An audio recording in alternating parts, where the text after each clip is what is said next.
Oh, she's here. She's desperate. Look, shall we accept her? Shall we decline her to start with? Shall I decline? No, I can't. Oh, he's gone. Just like that, he's here. Transition king. Yeah, you know it. We're matching. Well, I look good because I'm in pink. To make the girls wink or whoever wink. Well, exactly. You all right? I'm all right, Sarah. Right, Sarah, Good. so what I need you to do is turn your comments off.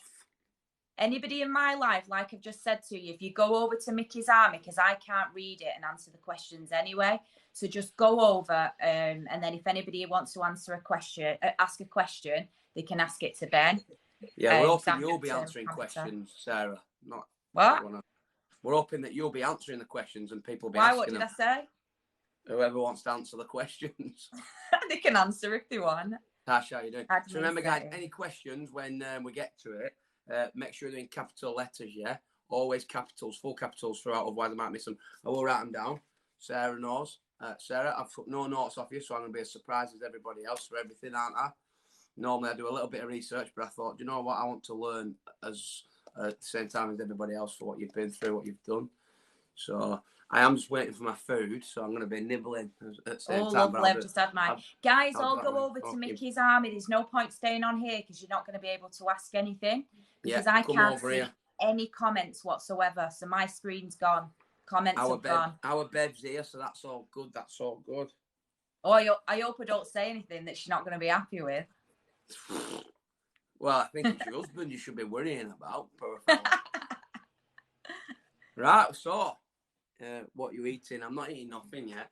So, everybody, this is Sarah from my autistic family. Sarah is a mother of 5 children, as you probably gather from the name, autistic. I think all 5 of them are autistic. Is that right, Sarah? Yeah. 4 of them have got a diagnosis. 1 of them hasn't, but we believe that she's autistic.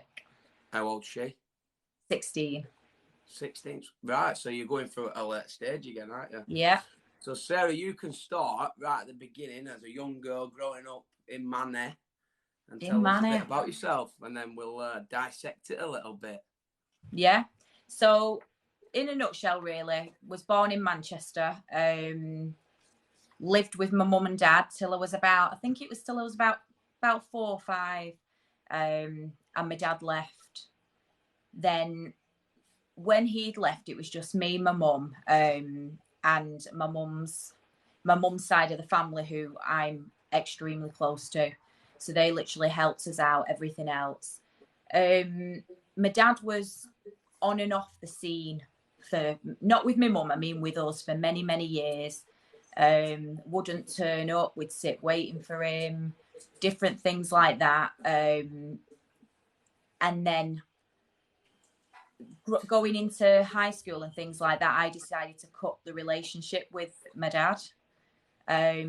Just didn't want to speak to him anymore, and that went on for many years. But primary school was just pretty normal for me. Nothing out of the ordinary. Just your normal things. Then I went to high school. So in high school, I would say I was popular in high school. But was that with the boys or the girls? Bit of everything, really. I was a bit of a bugger with the boys. But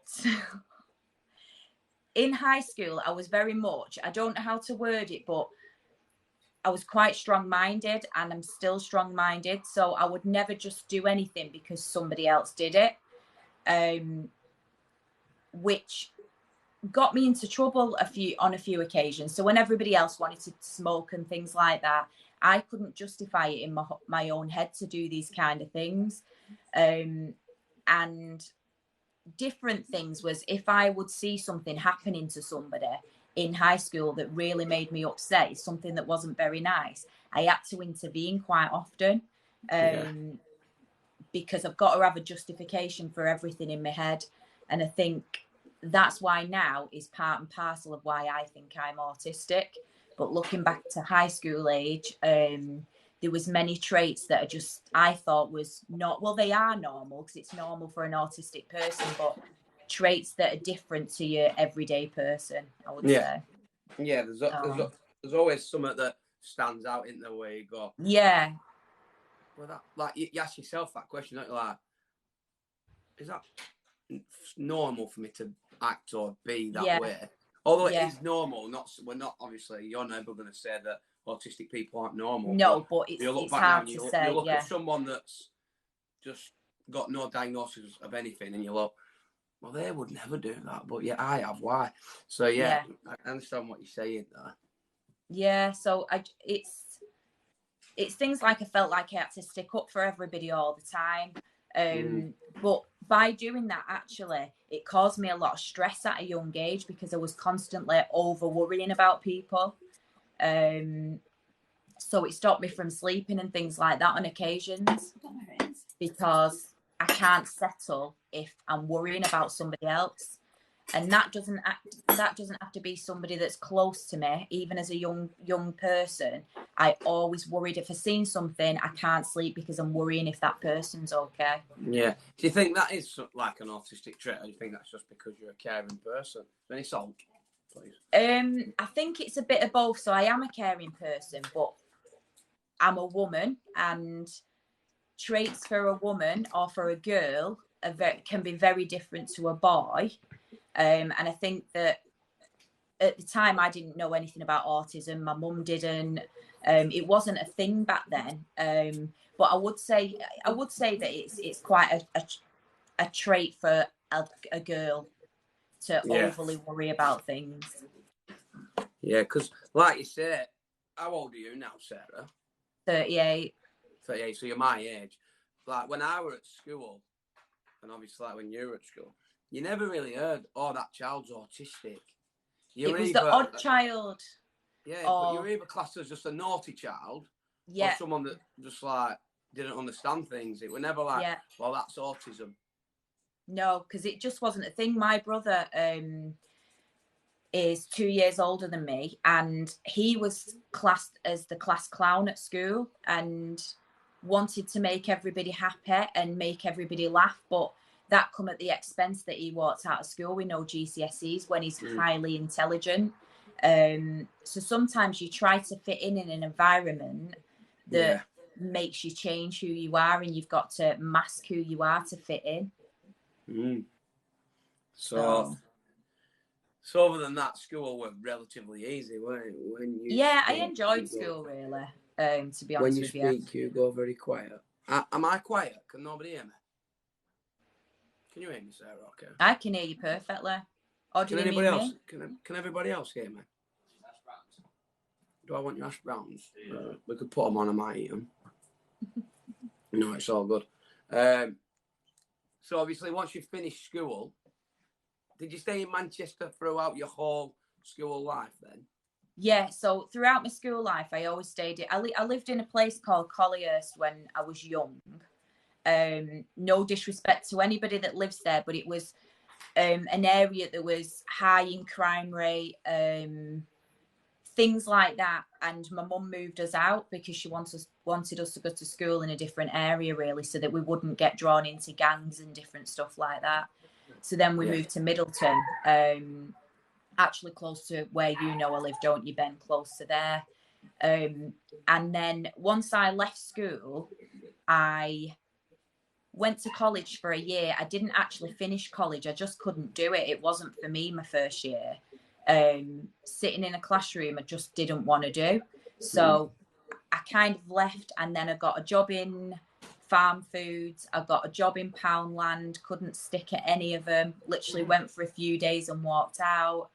And then after that, after the first year of leaving school, I went and did my MVQ in childcare and education, which I absolutely loved. And that will have been probably about 18. And then I was able to buy my own house then at 18. Wow. Yeah, which I did. But then I got itchy feet again and went on holiday to the Dominican Republic. And then that kind of changed my life then from there. Came home, sold my house, packed a bag, and got on a plane and went to live in Dominican Republic. Like that. What did your mum think at that time? when you said you were Just going to live in Dominican told me Republic? to go for it. She said she wishes that she would have done something like that when she was younger. And if you're able to do it, just kind of go off and do it. And that's what I did. Which is actually some of my best memories that I've got in my whole life, if I'm honest. In the Dominican Republic? Yeah, it was amazing. So what age were you then when you went to Dominican Republic? When I finally went, so I did a couple of years working in a school as a teaching assistant. I think I actually moved there when I was about 19, about 20, I think I was. I moved there, didn't have a job. I didn't have anything when I first went there. I just rented an apartment and stayed in an apartment and looked for work when I got there. So how long were you there? I was there. So I had the twins when I was 21. And so you had twins in the Dominican Republic? Yeah. And I did. Which ones is that? What are they? I've got a boy and a girl who are 16 now. So that's Lilia. Yeah, they're twins.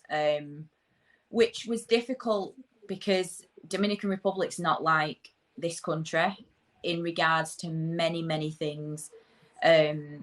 I met a man over there. Obviously, I needed to have twins. I was going to say. And he was the dad to the twins was at the time actually a really, really nice person. And unfortunately, I think we were in a relationship for the wrong reasons. We were just very, very good friends. Yeah. And maybe, I don't know how to word it really, maybe I thought it could progress into something more. I was pregnant and I never could get past it. I always just classed him as a friend, which was it was strange and it was hard to live like that. And then the twins came along, which was quite traumatic. So I had them at 28 weeks. Really? Yeah, so they were very premature. They, all the way through my pregnancy, I was told that I was having 2 boys. So I didn't know I had Lilia till I had her. Wow. Yeah. Over there, I should have been having them in a public hospital because everything was going fine. And if you go private, obviously you've got to pay a lot of money for your healthcare and different things like that. But unfortunately, on New Year's Eve, I can remember it now. My mum said to me, whatever you do not go in labour on New Year's Eve because I'm having a night out. At this point, my mum decided to come and live in the Dominican Republic. Wow. So she came over to live with me, and we both was reps for Thomas Cook at the time. So we both worked for a holiday company. Obviously had the babies and they came on New Year's Eve. My waters broke. There was nothing they could do about it. And the public hospital wouldn't have been good enough to do the C-section and everything else. So they rushed me to a private hospital, which obviously came at a price. And once their babies were born, they were in intensive care and everything else for a good couple of weeks. And then we brought them home and had to adapt things in the house because we couldn't afford, obviously, to pay for things in the hospital. So, like lights over the cots because they had jaundice, things like that. Wow. Just a couple of questions, Sarah. If you don't have to answer if you don't want to, but do the twins still see the dad? No. So what's happened really is over the years, I think it's been out of sight, out of mind for him. So I do feel like he loves them and in his own way. But he only really messages every so often, not consistently, not enough where they formed a great relationship. And my daughter, she has backed off a little bit, so she's not that interested in kind of progressing a relationship. Whereas my son, he talks about his dad quite a lot, and he talks about him in quite a high manner. When actually he doesn't really know him. Yeah, I know what you're saying. But he's searching for that. Obviously, when he sees people with their dads, Yeah, that there's are questions their that he dads, wants answering, isn't yeah, there? yeah. Wow. But he finds it hard because he's autistic to answer. Is he still over there? He still lives there, yeah, yeah. How did you find it living away from your family until obviously your mum moved over? Yeah, so I found it hard living away from my grandparents, if I'm honest, because I'm extremely close to my grandparents, and I found that really, really hard. My mum, obviously, I spoke to all the time, and in the end, my mum came out, so I had a bit of home in the Dominican Republic because my mum was always there. But the hardest thing is if anything happens at home, it's not very easy to jump on a flight and go home quickly. So that was hard. Yeah. I think do the twins still live with you? Both of them live with you, don't they? So yeah, yes and no. So they live with me, but the majority of the time now, my son actually stays with my mum most of the time. And that's through a lot of reasons, which I'll get onto a little bit later because it'll come later on. Yeah. But for the majority of the time, my son stays with my mum. But there's lots and lots of reasons to why that is. Do they call Rick or Dad? Rick. Yeah. Rick is not their dad. Yeah. And that's just that. Yeah.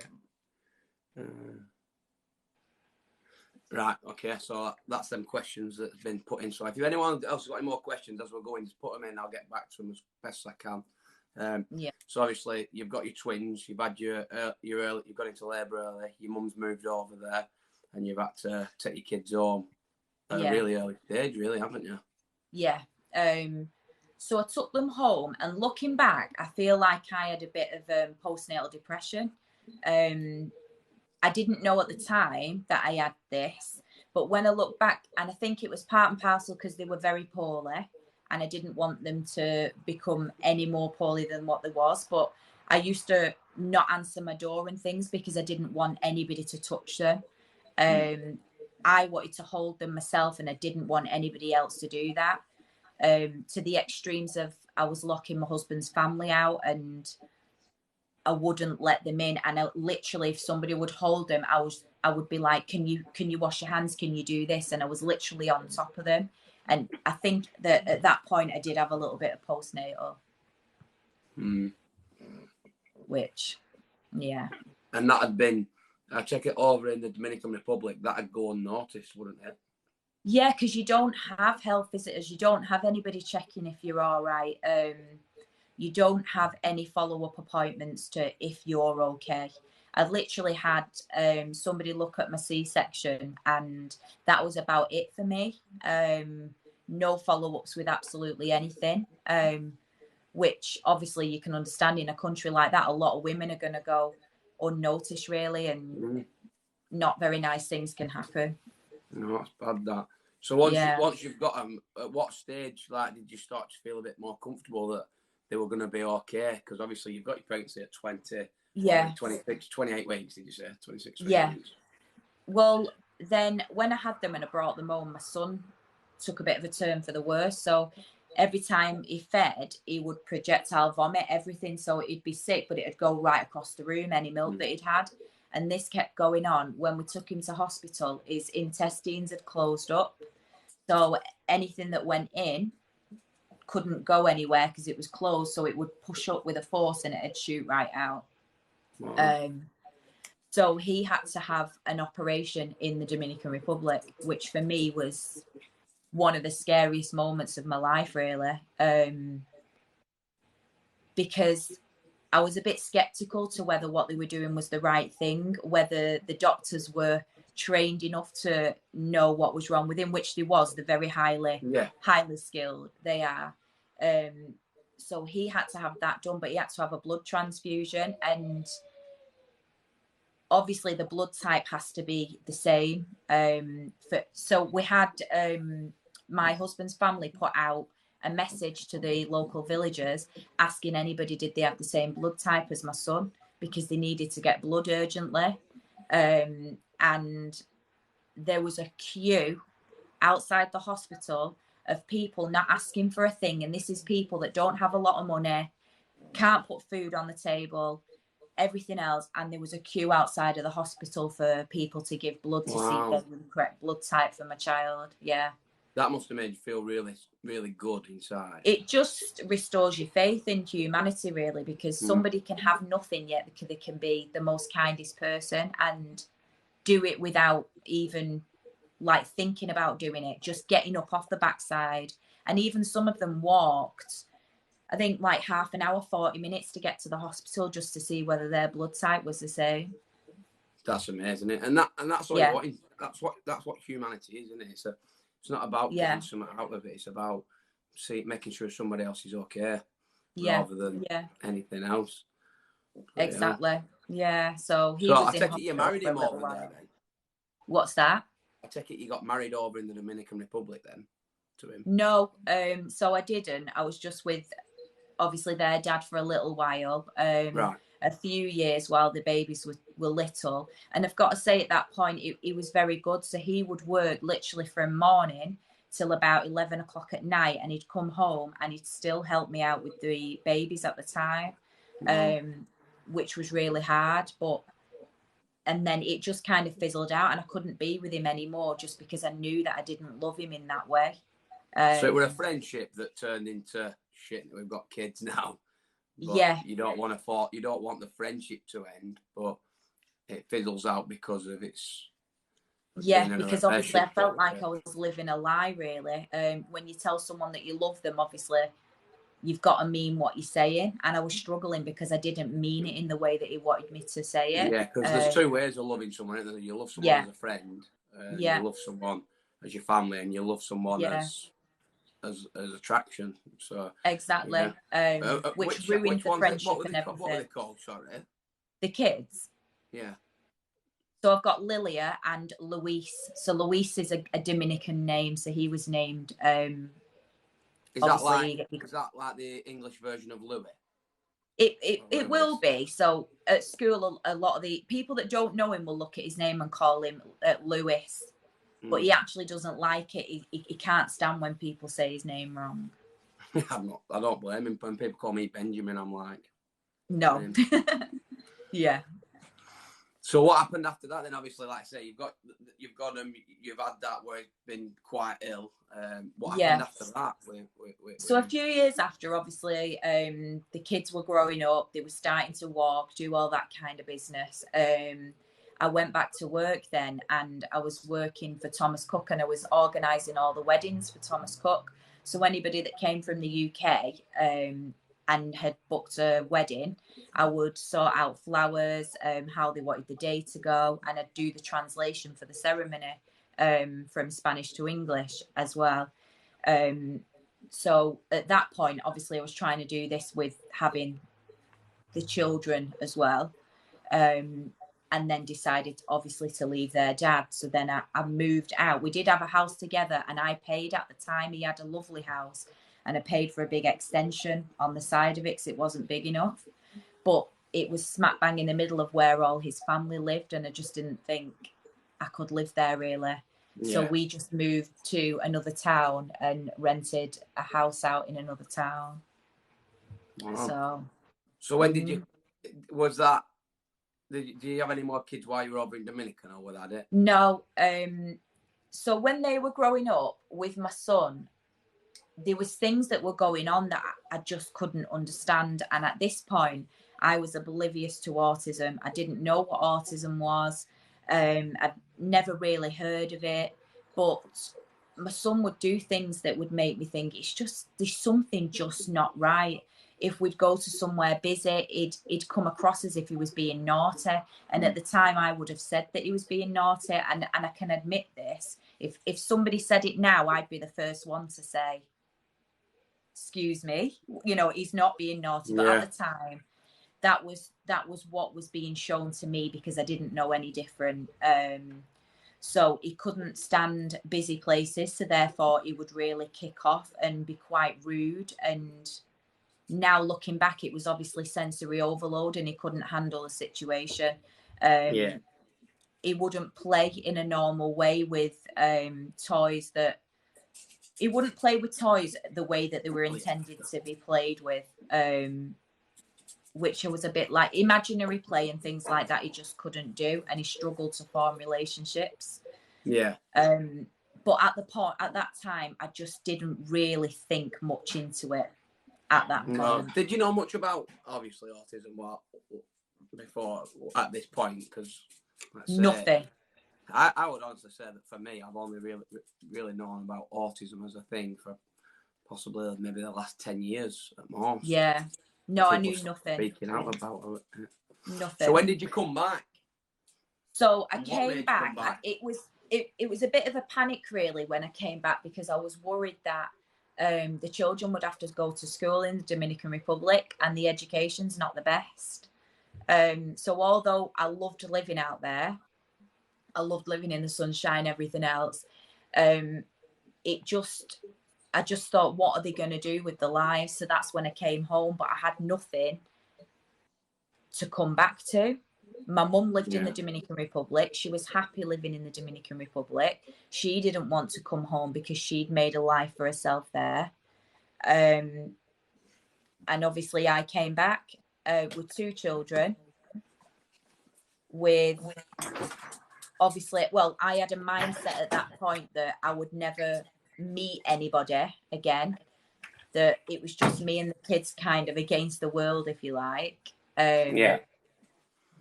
And I had quite low self-esteem when I came home with them.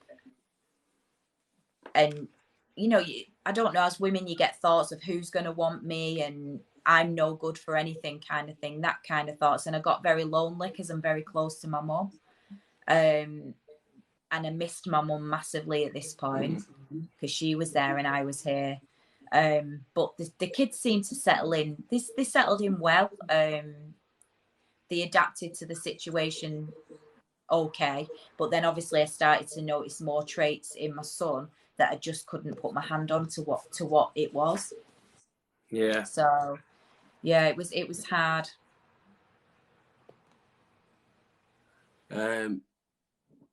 So what made you come back? So she just explained that she come back because she wanted to give her kids the best opportunity and education, because over in Dominican Republic the education system is nothing like what it is. I don't know if it is now, but that's what it were.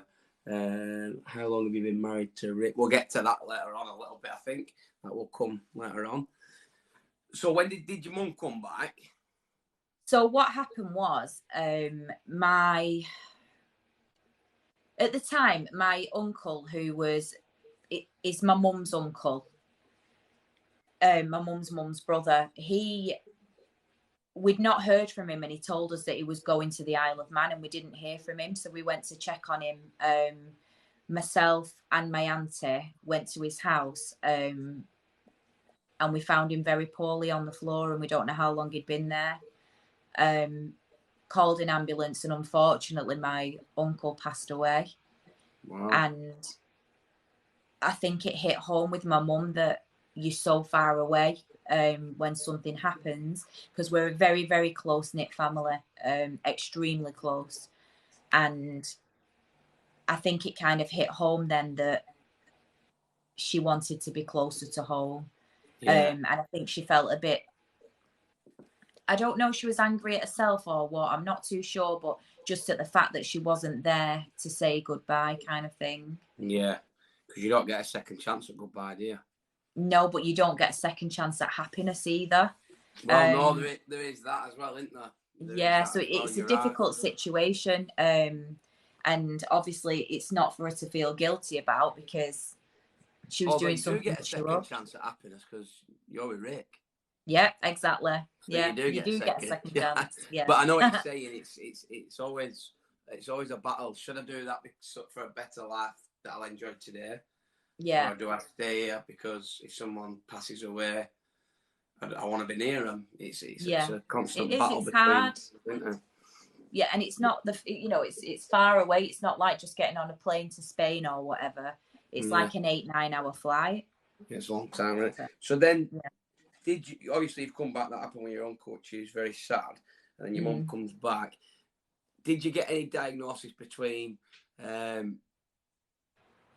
between then and having any more children, or did you have more children before even getting So, the first diagnosis? As my son was getting older, at the time, what I thought was bad behaviours was getting progressively worse, to the point that things in the house was being destroyed.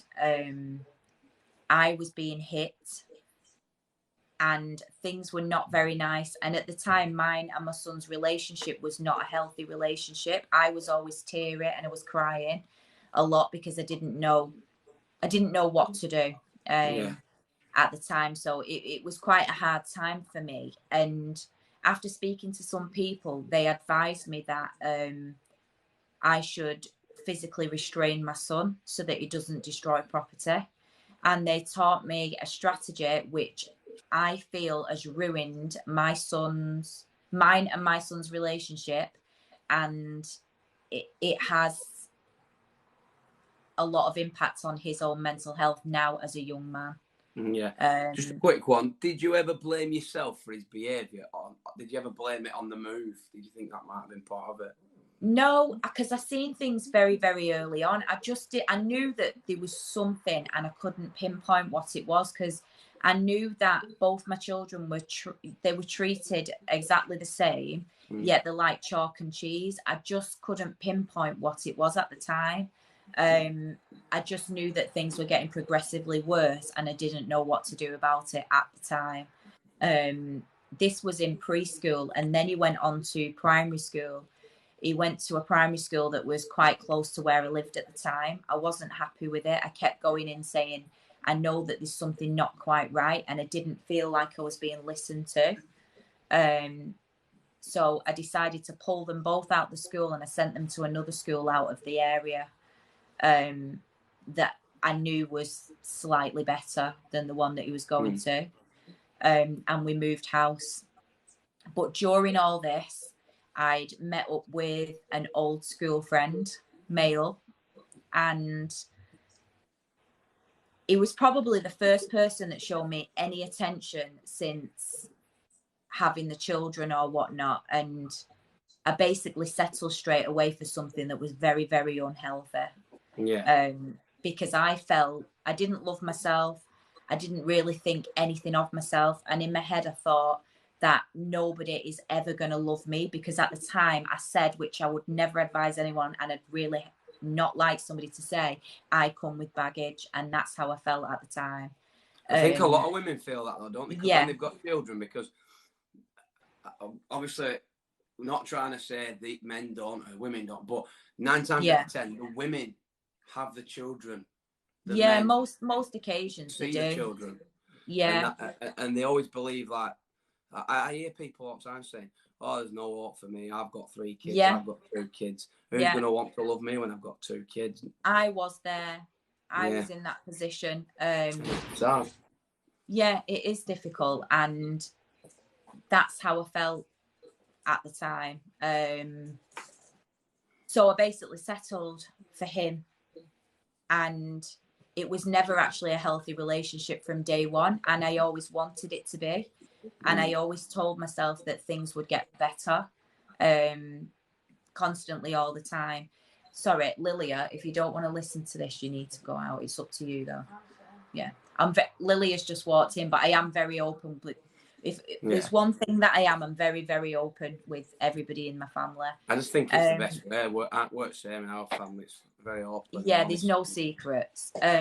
So, stupidly enough, he wanted a child, and I was actually happy just having the 2 children at the time.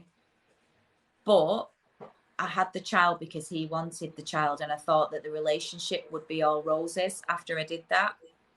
And that's what I did. Yeah. And that's what I did. And I think a lot of women would be able to relate to that as well, because you think that certain things will make things better. And it just didn't. And he would cause fights with me to enable him to walk out the house so that he could go on benders, let's say, and not come home for the full weekend. Wow. Do what you can imagine, be with other women, drink, you know, really, really binge drink to the point of, you know, he definitely had a problem with that, and he would do that quite often. And I also wasn't allowed to say hello to men. Really? Yeah, so he would, if I'd look, he'd say to me, why are you looking at that person? You fancy him, don't you? This, that, and the other. And it became to the point where I literally used to walk with my head down because I was frightened in case I looked and it would cause an argument. Now, he was never physically abusive to me. He never hit me or anything like that. It was all mentally, and it was. Which the other week we did on Mickey's Army, Yeah, talked yeah, about it, which some people liked it, other people didn't like it, some people said it didn't work, and they took it. A lot of people took the second video about me coming home and asking Vicky for my tea out of context. It wasn't the fact about I want some tea, please. It was the way she was saying you do it yourself, and then, well, do you want some? Why would I want anything off you? Physical and mental abuse is totally different, and the mental abuse isn't just one thing. It's a lot of different scenarios. It is a lot of different scenarios, and it's very, very difficult because you can't see past it, and everybody else around you can see what's going on, and you start to close people off. And that's what I did. I started making a lot of excuses about things. I felt very, very low and very, very down. And I remember one day that I was in the house, and I think he was on one of his episodes, let's say, where he wanted to pick fights. And my mum said she was coming round, and he told me to tell my mum not to come round, and I just couldn't. So my mum came round anyway. And I don't know if my mum is on here now or if she remembers it, but I remember really being angry and losing my temper and throwing something at my mum. Wow. I was really, I think at that point she said that she was taking the kids just for a breather to kind of just get them away from the house or whatever, because I was really upset and teary. And I've actually never spoken about that since the day that it happened. It got to a point where one day, well, a lot of days I would put the kids in the pram and he wouldn't come home. And I had Liam, who is my 10-year-old now, in his pram. And I had the twins on the scooters, and I was walking around the streets and I was looking for him because I didn't know what he was doing, and everything was going round in my mind, and I needed to see whether he was with other women.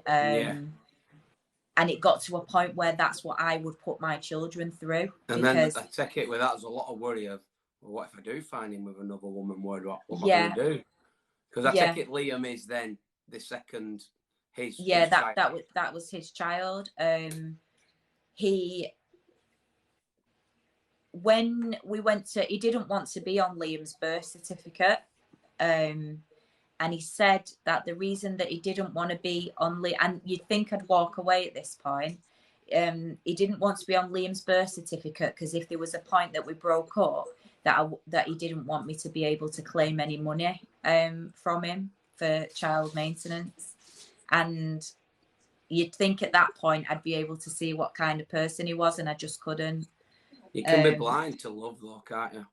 Yeah, or I don't even know if I was blind or just scared of walking away at what was walking away to. Relationship, knowing that then you felt like that from your first relationship, you finally get a second one, you're thinking, I don't want to let that go. I've now got a third child.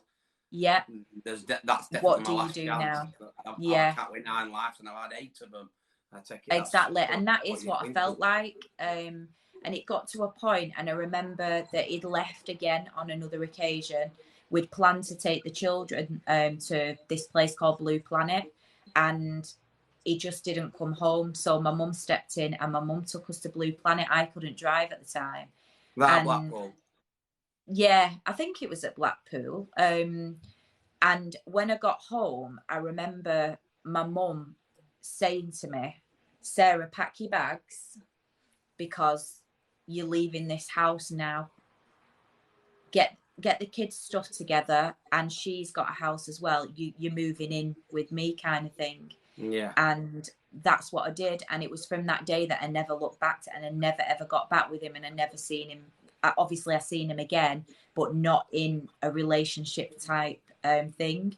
But he used to kind of stalk me then at that point and drive past my house and all kind of things like that. You can't have what they always want. What they don't know what you've got until it's gone. Yeah. So do you still see him now? And does Leo see his dad or not? What happened was he didn't see him for a long time through choice, that he just didn't want to see him. And then the child maintenance service said that they were taking money out of his bank account, and he turned up to my door and he said, "Now I'm paying for Liam. I want to see him."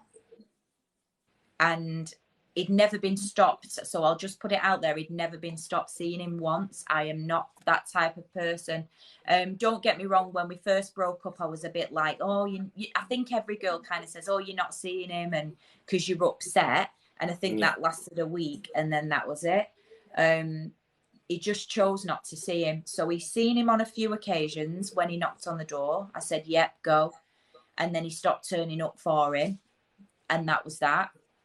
And then I think about 2 years ago, I think it was, it might have been a bit longer. He turned up at my mum's house, because at that point we'd bought our own house and we'd moved in here, and he didn't know where we lived. So he turned up at my mum's house saying that he wanted to see Leah, which again, I arranged contact for them to see each other. And that kind of fizzled out yet again. But Liam was quite young at that point, and I was a bit able to say things like, I don't know, his dad had promised to get him a DVD. So I said, oh, it's all right. He's busy or whatever. We'll go and get a DVD. And you can kind of swerve around it so that the child can't see what's going on at that point. Yeah. But at this point, I've obviously then got a child that is going through kind of diagnosis for autism. Yeah. I've got Liam then, who I think I've gone forward a little bit too fast. So basically, if I just go back slightly, they went to a new school, the twins did, and they put him through to the child mental health department. And they was like, checking him out, what they thought was wrong with him and different things. But I don't know what year it would have been, but I watched Britain's Got Talent, and it was the year that Susan Boyle was on Britain's Got Talent. And would you believe it? She was going on about how she is and different traits that she's got, because she's got Asperger's syndrome. And I felt like she was talking about my son. Really? Yeah, in what she was saying. And it wasn't up until that point that I knew anything that he could have autism. It was because I watched Susan Boyle, and my daughter's laughing. I watched Susan Boyle, and at that point I knew he had Asperger's syndrome. I didn't need anybody to tell me.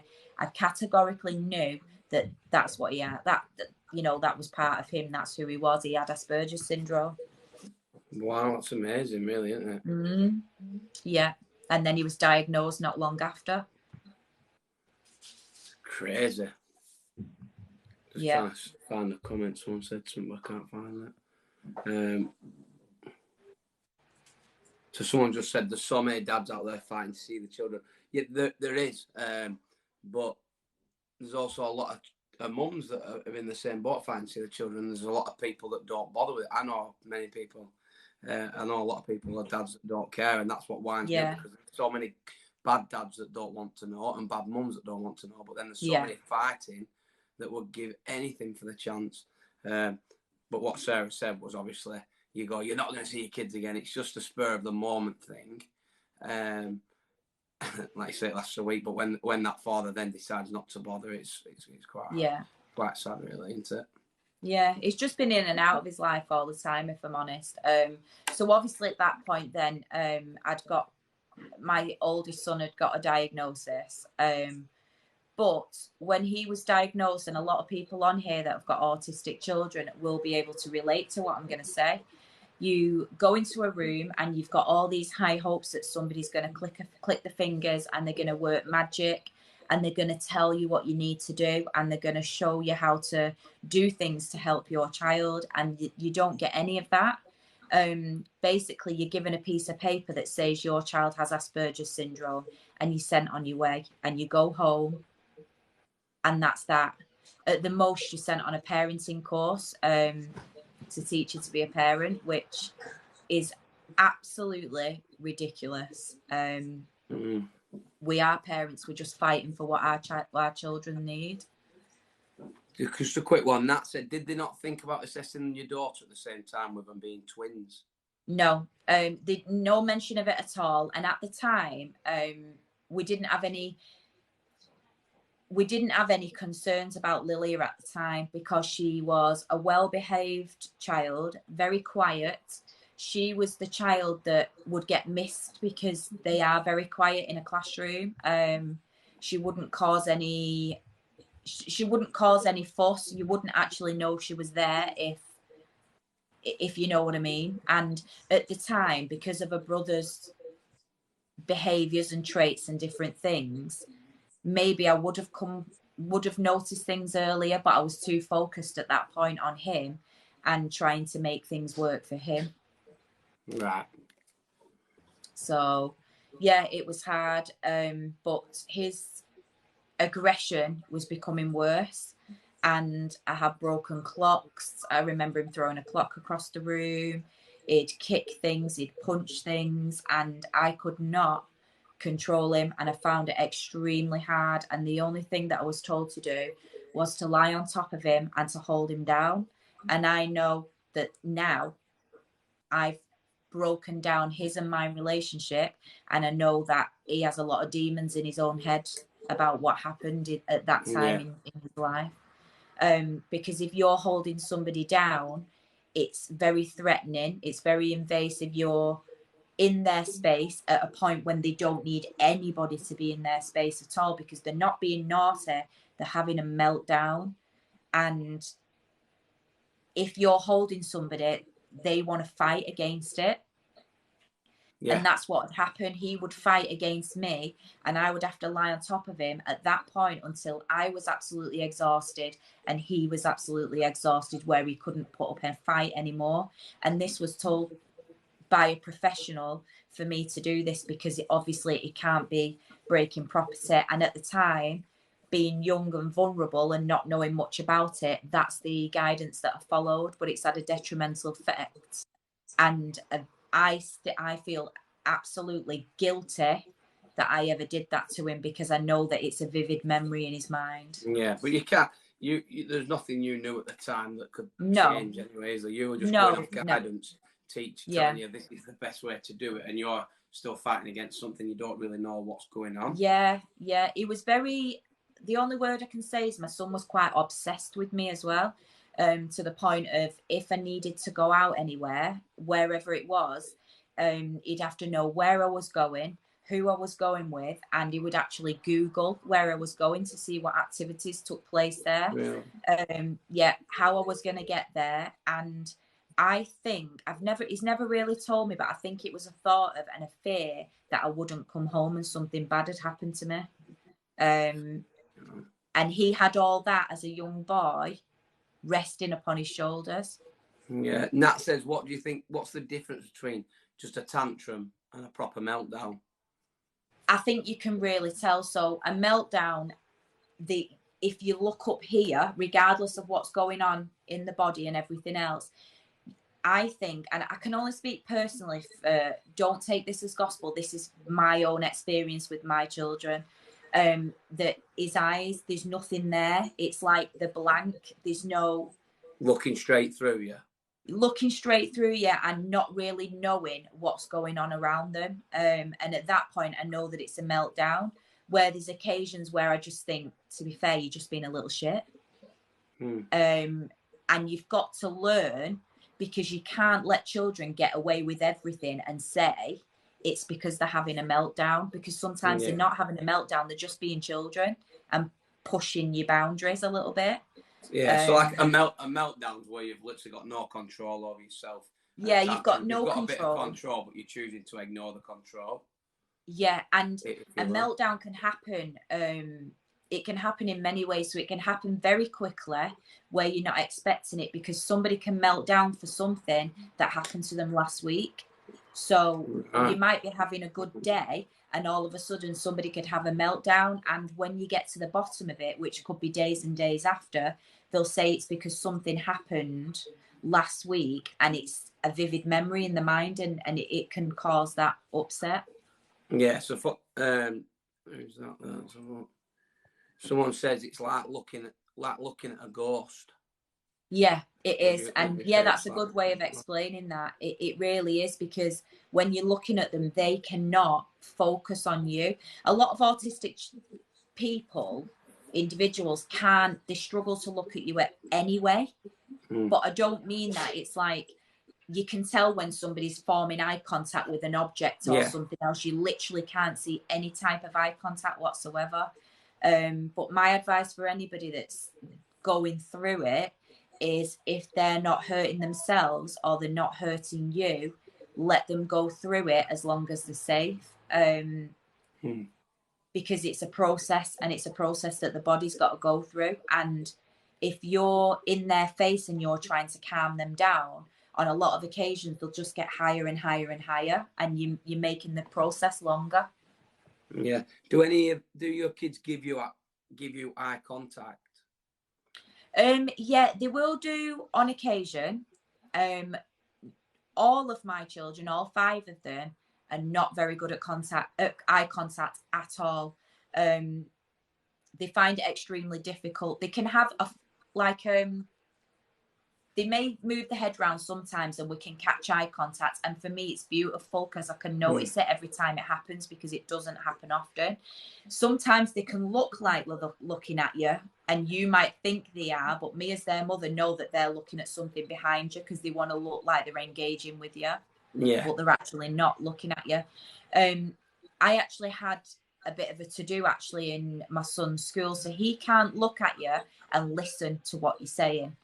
So when you've got an autistic child, I believe you've got to make reasonable adjustments. So basically, there's things that you can do that you wouldn't do for a neurotypical child. So for instance, you need to decide in your head, do I want this child to look at me, or do I want them to absorb what I'm saying to them? Yeah. So a lot of teachers are guilty of saying, look at me when I'm talking to you.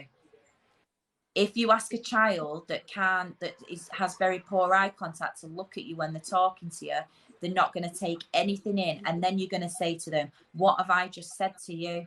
They're not going to be able to tell you because they're too busy focusing on trying to look at you. Yeah, doing something that it can get them into a lot of trouble. Yeah. So do they show empathy?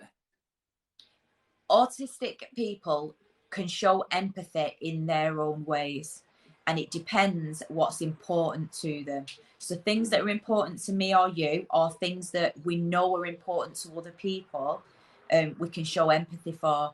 Now, I find my children show empathy when it means something to them. If they can't justify what they should be showing empathy about, they can't do it. But if they can relate to it in their own head, yes, they 100% can show empathy. Wow. 100%. Do they all go to mainstream schools as well? Or are they all? So Lilia, Louise and Liam all go to mainstream school. Ollie and Theo, at the moment, they're in a nursery that's run by 2 ladies that have 10 years experience with children with special educational needs.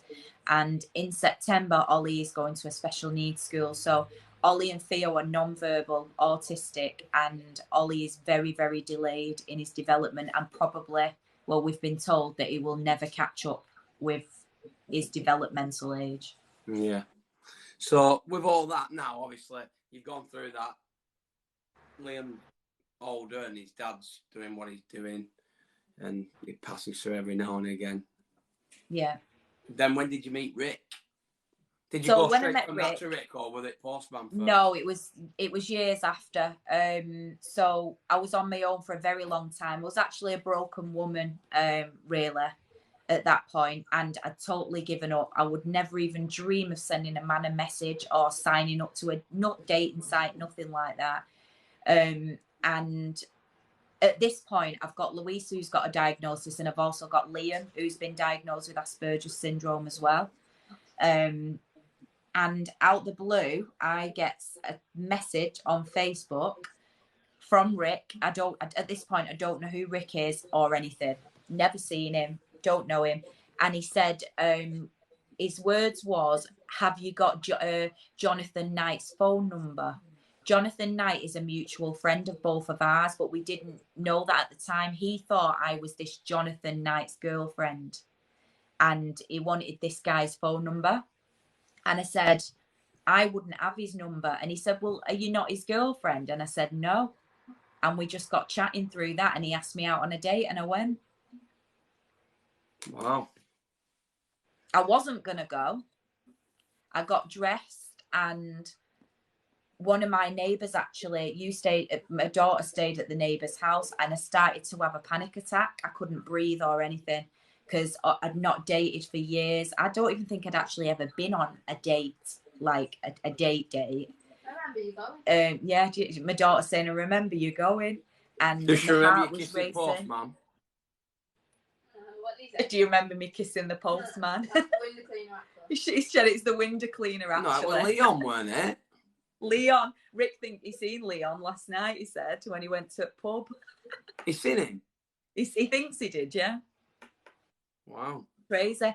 But, so I met him, but I pulled up in a taxi to the pub, and I actually asked the taxi man to just sit in his car for 5 minutes, because I was arguing with myself in my own head whether I should go in or not. And luckily I did, and I went in, and I think from that day, I don't think there's been many. Well, we have been apart because Rick's worked away, but I'll get into that. He's worked away for months on end. That we've never not been together, and he moved in. He moved in pretty quickly. He probably moved in after us being together about 6-7 months. Pretty quickly, but it was hard going because my son hated him. He didn't like any men. My son. He wouldn't have been happy with anybody. Which could one be was anybody. Which My one was oldest son. Yeah. My oldest son. So he tried to push Rick away in many, many ways. He used to throw things at him. He wouldn't let us ever be alone in the room. So he'd literally come and he'd sit in between us. All sorts of stuff. Anything. He'd put his best form on, is in be really badly behaved, but know he was doing it, because he said, and he admits it now, that he tried to push him away because he said something like that he didn't manage to do what he intended to do because Rick never walked away. Bloody hell. So, yeah. Because he's a boy and he wanted his mum, didn't he? He'll assume that there's going to be see it as another breakdown in, or another man's coming in, so my mum's going to be focused on him. And whatever we have got is going to be diluted, I suppose. Yeah, exactly. But obviously, that was never going to happen. And no, I know but you still and I know to this day, Rick and my eldest son don't have the best relationship. No. It's very, very hostile, and it's very hard. So how long had you been with Rick before you had kids with Rick? Oh gosh, now you're asking. So Liam was 4, weren't he? Liam was 4 when I met Rick. 2 years after, was it? I think it was about 2 years, just under 2 years after I was pregnant with Ollie. Ollie, we'd bought a house at this point as well. So when I'd got with Rick, I was pregnant and we bought this house that we're living in now. Everything was hunky-dory. We're all happy, everything else. And then on Ollie's birthday date, I had reduced movement, so I didn't feel Ollie moving. I'd gone to bed that evening and I just said to Rick, I've not felt Ollie move all day, but I'd been really busy. And Rick just said, no, come on, we'll go to the hospital. And when I went to the hospital, they did an emergency C-section because obviously something wasn't quite right, but they didn't know what was going on. At that point, we were told that literally I was in hospital, so they put all the things on, checking his heartbeat and everything else. And They said, we're just going to move you to another ward just so we can keep an eye on you. We went to another ward, and one of the surgeons came in, threw some papers at me. She said, I need you to sign these papers now, and it's an agreement that we can perform a C-section, but you need to just do it right now. So at that point, I didn't know what was going on. I'd signed this form, and I'm in theatre, and they're pulling Ollie out. Ollie was extremely poorly when he was born, and nobody could work out what was wrong with him. And the hospital that we were at couldn't cater for him because hospitals are in different levels, and they weren't at a high enough level. So they decided to move him to another hospital, but I couldn't go. They wouldn't allow me to go. So they took him to another hospital, and then they transferred me that evening. He went in the morning, I went in the evening to the hospital, and we found out that he had a blood clot from the top of his chest right down to the bottom, which was killing off his kidney. And he had something called fetal hydrops. So basically inside your body you have lots of different pockets, and it's like air pockets, but his had filled up with water. Usually if your child's got it, they don't pull through. It's death. Wow. We were pulled into a room. It was on breathing apparatus and everything, and we were pulled into a room, and we were told to say goodbye to him because he wasn't going to make it through the night. And it's going to sound really strange, but myself and Rick just looked at each other and went, no, it's not happening. And it was weird because we didn't feel like we needed to do that, it was very, very strange, and I can't really explain it, but all I can explain it is we basically looked at each other and went, no, not happening. Can you stop cracking your fingers, please? And we just sat by his side and spoke to him, did everything that we could. And the days went on, and he was still there. And then they said they were going to give him something that would thin the blood out, to disperse the blood clot. Because obviously that was getting bigger and bigger. And everything they did to him, he just took to. And obviously he's still here today. And we were told that he wouldn't be here the next day. That's because they knew that your relationship we were fighting for and sticking with, and they were all going to work out good with you. So they wanted to give you the best boost to start with. Exactly. And you'd already been through a lot of shit, hadn't you? You've been through a lot before this, and then you get to that, and it's like, you're with someone that you love, and everything seems good, and then shit, here we'll throw them that pile of trash to deal with, and all of a sudden it's like being positive, and like you said, positivity spreads positivity, doesn't it? And maybe and that's what did save them. Yeah, and I think that when you have a child, I don't know if anybody else on here has ever experienced anything similar to that. You love your children, and I love all my children the same, but you learn to love in a different way because it could have never been here. It could have all been taken away, and it wasn't. And I can't explain the type of love that it is, but it changes the way that you love, and it's a strange feeling. Yeah, you love them no more, no less, or any different. It just feels like more. I don't know. You don't want to say more special because kids are always special, but you know that was almost taken away. You almost lost that, and now you've got it, and it's like just a bit more amazing because you've managed to keep it. Can't imagine how scary that'd be. No, it would be scary. It was awful. So, we managed to bring him home though. Do you know what? It's all the days, and I can't. It was weeks, so he was in for weeks, but I can't remember the exact time. He went through a process, so obviously he was in the highest place that you can get.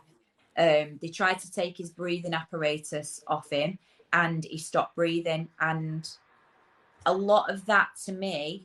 So Ollie's autistic, but he's very, very, very delayed. And I believe that, and I'm not a doctor, nobody's ever told me this, but I believe that the lack of oxygen to his brain has a big responsibility on the way that he is now. Yeah, which So could be quite easily true, couldn't it? Like you say, yeah, lack of oxygen to the brain, even if something happened now, and a stroke, for instance, changes a lot of things, doesn't it? Yeah. So it could have a lot to answer to. So obviously you get home and you've got your baby, and has he been okay since? No, so we brought him home and he's never really slept. And I know babies don't sleep, but when I say he never slept, he would have like an hour in the night and then he'd be up all night. When we brought him home, we was injecting him ourselves. Well, I only did it on a few occasions because I just couldn't do it. We were having to inject him because he was still on the blood thinning stuff to disperse the blood clot, which eventually killed off his kidney, so he's only got one kidney now. He's never hit any of his milestones, so he's never spoke, he's never said a word. He's 4 now. He can't do what a lot of children can do. He's progressing at things, but at a very slow pace. Is that the one that were on unit yesterday? No. Oh. That'll funny. Yeah, he's always on the unit. So he's never hit the milestones, but obviously he was a small baby and out pops my belly again. Because not soon after being back home, I'm pregnant again. Because you looked at Rick. I looked at him and my belly popped out, basically. So Ollie was born in the January in 2017, and then Theo was born in the January in 2018. Bloody hell. It wasn't planned. And when I found out I was pregnant, I was nervous because what we'd been through, didn't want to experience anything that I'd experienced again. And it made I was paranoid throughout my pregnancy. Any little thing, I was like, no, something's wrong. I know something's wrong. And then I was working as well. I was working in a school through both pregnancies. And one day I was bringing Ollie down, holding him, getting ready for work. And I slipped down the stairs with Ollie while I was pregnant and broke my ankle. I told you, didn't I think I broke my ankle? Rick's just put, broke your ankle. Lol. Yeah, I broke my ankle in 3 places. It needed an operation, but because I was pregnant, it was too dangerous to operate. Yeah. So in fact, I actually loved it. I literally set me a bed up in the front room and I weren't allowed to move. So, who were Rick? You know, bring me a drink, do this. Rick would do because he was working as well. So obviously my mum stepped in at that point with all the kids and whatnot, and I just had to let my ankle heal by itself. But then I got gestational diabetes, I think, through lots of things, and then I was having to inject myself 3 times a day and check my blood sugars as well throughout my pregnancy. So then you get to this and you give birth again. I give birth again. Which was fine. He had like a little infection when I think they kept him in longer than your average baby just because of the experience that we'd been through. Yeah. And they wanted to make sure that he was okay, but he was absolutely fine. Yeah, but he's never spoken either. It's amazing, isn't it? So you're at that point now, so we've got all your kids now. And then... Yeah. We decide to get married. You decide to get married. Yeah. So she was, love it, because she was living on coke. Yeah, don't drink coke, you end up pregnant. Yeah, the moral of the story. So then obviously now you've got your 5 children. Have you had any of them actually diagnosed with autism or Asperger's by the time you've had your 5th child? So obviously at that point I've got Luis was diagnosed when he was 7. Liam was diagnosed when he was 3. Ollie was diagnosed when he was 2. And Theo was diagnosed when he was 2. Right. So, if we talk about obviously, we know who you've had your kids with. We know about the fathers. Rick, for instance, we know. I don't know Rick, it's the what's he called? The autistic, dualistic. He's a top guy. But let's talk about the autism side of it a lot more now. They're getting the actual fights that you've been through. What are their ages now? So what are their ages now, Sarah? 2 at 16, 1 at 10, 1 at 4, and 1 at 3. And just to mention as well, with all this, my husband's got a son as well, and he's 9, who is also autistic. Would you believe? Here they won't even access till 7. What do you mean? I don't know what you mean. I know what you mean. Who is it? My mum.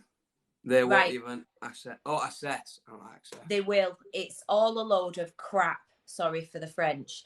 So basically, there's this idea that children will grow out of things when they're 7. And this is what they like to tell you. And this is what I'm passionate about telling people is that you say, no, there's something not quite right with my child and you need to see my child now. I waited 7 years to get my child diagnosed, and it's had a detrimental effect on him and a lot of other things. So what I would do in that situation is say, no, I want a second opinion and I want to speak to a professional and I want it in writing why you don't think my child's autistic, and then they've got to justify their reasons. As a parent, you've got to learn to put your big girl knickers on very often, and you've got to learn to be able to challenge professionals, because a professional can read a book, but a lot of professionals have not got life experience, what us parents go through, and it's down to money. So you can have an assessment before the 7. It's just that you've got to fight for it, unfortunately. There's no point you do get upset about it, but it's up to you how far you want to push it. And unfortunately, that's what you've got to do. You either fight against them or you leave it and you wait till he's a lot of people, though, if you go to, whether it's for a diagnosis or anything, you will go to the doctors and the doctor will tell you something and you'll go, right, okay, yeah, fine. Yeah, because you believe they know what they're doing. The truth of the matter is you should sit there and say, well, and I do this quite a lot because I'm a very open person. I'll say, well, I think you're wrong. I think you're wrong. And I will debate my side, and then people will say something and they'll be like, yeah, but we'll go with this for now. And then you've literally got to, like I said, put your big girl. It's a very hard thing to do. It's a difficult thing to do. And I struggled with it in the beginning. But the more that you do it and realise that you are just as important as a professional and your opinion is just as important as theirs, for anyone that is trying to go through it, what I would suggest do is, my main tips is that you have a book, you write in the book why, what does your child do to why you're taking them to the GP or you're taking them wherever. Then they need to justify everything that you've put on there, and you need to tick it off as they say it, because what they'll try and do is swerve the actual question that you went in there asking, to get you out the door as fast as you come in it. Yeah, it's true. That's their job, isn't it? Just to appease you, and unless it, obviously autism isn't going to kill you, is it? So it's like, well, you don't need a diagnosis to get treatment because it's not going to kill you. And there's many other different things as well as autism, dyslexia, or anything like that. Yeah. Unless you get it diagnosed, the later it gets diagnosed, the harder it is, because you'll be forever asking yourself, why am I different? Why this? Why that? You don't accept yourself. You don't accept yourself in a lot of cases. And I'm finding that a lot with people that are meeting on here, that they really struggle to understand themselves, and they actually learn to not like themselves, which is really upsetting. Yeah, because people say to them, well, that's weird, that you're weird. Yeah, and they can't justify it. And autistic people like to justify things, and they like a reason for things. And if you don't know why you behave the way that you do and there's no justification for it, that's extremely hard for somebody that is autistic to deal with. And a lot of them will turn to different things, unfortunately, if they don't get diagnosis young enough. Yeah. to fit Absolutely. in So into you society. you do need your parents to fight tooth and nail for you. End of story. Yeah. Because and from some people, I don't know how you feel about this, but some people do look for, I need to get that diagnosis when really there isn't actually much wrong with them, and people choose, they just want to have a label. No, I'm not Yeah. saying everybody, but some people do what, I can get that and then I'll be right. Do you know what I mean? Yeah. There And is lots of things. Yeah, and I think that professionals can kind of see that as well. Yeah. When people are trying to do that, but for genuine people that are really struggling, there's not a lot of help out there at all, unfortunately. And that's what, and it's upsetting as well, because sometimes people that are trying to pull the wool, whether it's to not have to go to work or whatever, waste the time for those that truly could be doing with that appointment. Yeah, 100%. Yeah, it is hard, but you've just got to. I mean, we've been fighting for 2 years. There's not so long ago, in fact, we've just got a disability social worker. So when I say social worker, a lot of people will go, oh, I can't have a social worker, they're going to take my kids off me. A disability social worker is not the same as a social worker. They're basically involved with your family to help out with needs, not parenting abilities. And we've been fighting for 2 years to get a disability social worker. I rang up the disabilities team and I cried on the phone. I was feeling very, very low. I said, I'm feeling low and I don't know what to do. My son's doing X, Y, and Z and I'm lost and I'm frightened of what's going to happen to him or maybe us or whatever. She basically said to me, and my son won't engage with authorities. He won't accept help. So she said to me, if he won't accept help, then you'll have to have him fostered. And I was like, what? I'm phoning asking you for help and you're giving me that advice. It's absolutely disgusting. That evening, this is how low that parents get. That evening, I had an argument with Rick and I can't remember what it was about. And it was because we were both tired, whatever. I got in my car and I drove to a local train station.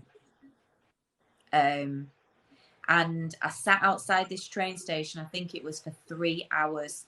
Wow. Just sitting there, not being able to see a way forward because I felt that I couldn't help my family and nobody else was willing to help. And I felt lost. My mum found me and sat with me for an hour or two. And she spoke to me and was just there for me, basically. And obviously then I went home and realised that I had something to go home to. Had Rick made you tea? Proud. Pardon? Well, that Rick making you tea, had he made you tea and you had something to go home to? Yeah. Yeah, or breakfast in bed or something. But this is how low that you can feel when nobody's willing to help you, when services are pushing you away and you're at breaking point and you don't know what to do. Because you don't have the answers, and as a parent, as a mother, all you want is the best for your kids. And if you're going to see people and they're not helping you and they're saying, like my mum just said, that their school actually turned around and said to my sister, do you want a label for your kids? It's not a label. It's a diagnosis. It's an understanding. Yeah. It's an understanding. Prescription of help, isn't it? Yeah. And then you can read, once somebody says, oh, actually, you're an autistic person, you can go and read about autism and you can go, and it's a light bulb moment. So what happens is, I do that. I remember I read a book to my son and it was called All Cats Have Asperger's. So basically they say that cats are very similar to autistic people. They've got 9 lives. Autistic people can be very... they have not a lot of danger awareness. They like certain textures, stuff like that. You'd have to read it. But I read this book to him and all the way through it, he went, oh, I like that. I do that. And it just shows them that they're part of something. They're not on their own and it's okay to be who they are. It's letting them understand who they are and that it's okay to feel and do what they need to do. Absolutely.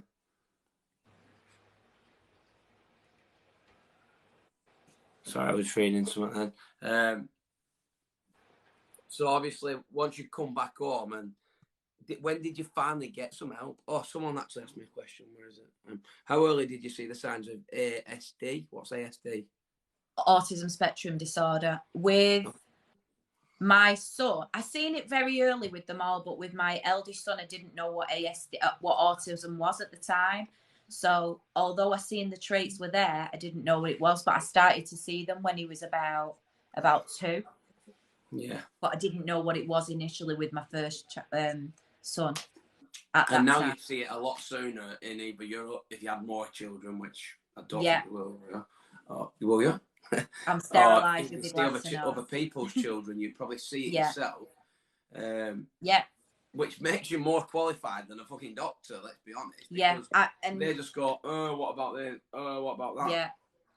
You'll find that when you've got an autistic child or you've got more than one autistic child, you'll find yourself saying to professionals, "Well, actually, no," and then they'll be like, "Oh, right," because you become your own expert. So I've got 5 children and none of my children are the same. They may have similar traits, but they don't have the same traits, and they have different. A lot of people think because they're autistic, they're either can't talk or the whiz kids at maths or something like that. That's not the case. They have special interests, but their special interests. All my children have got special interests, but in different things. Yeah, so when you talk about the spectrum, it's a mass thing, isn't it? It's like it's massive. It's huge. I mean, if you work from one end of the spectrum to the other, would you even know about it? Someone said, Kelly says, "What should you look out for?" I suppose you don't actually. What I would say is you don't actually actively need to look for anything, because if you start looking, you'll find things. But it's a moment. It's a moment when you're a parent and you maybe sat there having a cup of tea or whatever, and you look at them and you think, actually, they're not playing with that toy as it's intended to be played with. So my children, actually all of them, would not pick up a brush and brush a doll's hair, but they might pick up the brush and feel the bristles on the brush. But that's not the intended use of the brush. So a lot of autistic, not all, some can do it, but a lot of autistic people do not use things in play the correct way that it's intended for. So you might see them playing, or you might see them not being able to socially engage with other people. They might do things on their own a lot, might need their own space a lot. There's lots of different things. Sensory, they might be really fussy with food and they'll only eat certain types of food. They don't have the food touching. They don't like the hair washed. I could go on forever. Yeah, see, I think Sarah's just, Lisa said, I can't see her next comment, but I think I know what she's saying. The best advice I got by my son's therapist was, once you've met one autistic child, you've met them all. Met one. That is 100% right, because none of them are the same, which makes it extremely difficult, because what happens is when you go for an assessment, it's a tick list and you have to hit so many things on the tick list to get a diagnosis. And sometimes children don't hit on the tick list. Boys are quite good for, I hate the word tick lists, but boys are quite good for hitting tick lists. Girls do not fit into a tick list criteria at all. So autistic girls are a different kettle of fish when it comes to diagnosis. And that's why there's such a lower rate of girls with a diagnosis of autism than boys, because they learn to mask. Girls can pretend to fit in. Girls can look like they're fitting in, whereas boys sometimes stand out a little bit more. It's different in every child. Music Man says, and we all love Music Man, we all love Paul. How do you get tested? And I'm assuming that it means by that, how does an adult one get tested? Right, this is something I'm struggling with at the moment. So I'm quite open in thinking and telling people that I feel that I'm autistic. My first step was to go to the GP. When I did go to the GP, he basically said to me, and he's a lovely GP, I love the GP practice, they're great. he said to me, I've never had an adult want to be tested for autism. He said, I don't actually know, but I'll find out. He then asked me to write on a piece of paper why I think I'm autistic. Is Nat in your chat? Mm-hmm. Oh dear, I'll be in trouble. But basically, write down why you think that you're autistic. Now, I'm struggling with that because I feel like I'm writing an application form to be autistic, if you know what I mean. And I'm finding it extremely difficult to log down on paper the traits that I feel that I've got. And I've still not done it because I'm finding it quite hard. So I've put it off. But I'm presuming that when I do that, that the GP will refer me on to somewhere. But I can't actually answer. When it comes to talking about kids, she put naughty, naughty, naughty. No, she's put, she knows it. Yeah. Because Nat is like, Nat and my mum are always on my case saying you should do it and this, that and the other. Yeah, your mum's just because I'm always UK banging welfare, on trying to help people. Well. Yeah. So that's quite a hard question. But what I've heard from other people is that they go to the GP and it's a little less, I think it's more of a chat when you're an adult than actual assessments, if I'm right. And you get, it'd have to be through your GP first, unless you went private, which is about £1,000 to have a private assessment. Well, I've got a question for you, because obviously I know you, I've met you, and I can't see any trait in you. I don't look at you and think Sarah's a bit different. And I don't mean that in a nasty way. When I like the word different. Because some people will think, "What, my kid's not different." I don't mean it like that. So let's just get out there. Listen, but what I mean is, our kids are different, and we need to learn to accept that. Yeah. What makes you, or what would you getting a diagnosis do for you? If you get the diagnosis and say, actually, Sarah, yes, you are on the spectrum. What would it do for you as a person now?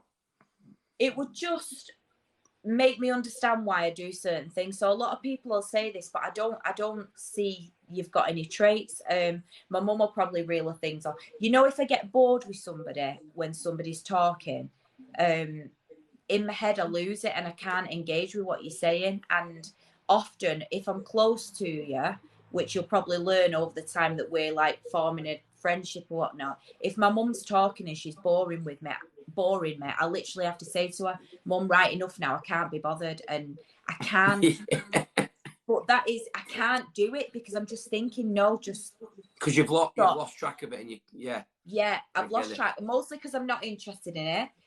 Very impulsive. You're quite impulsive as well.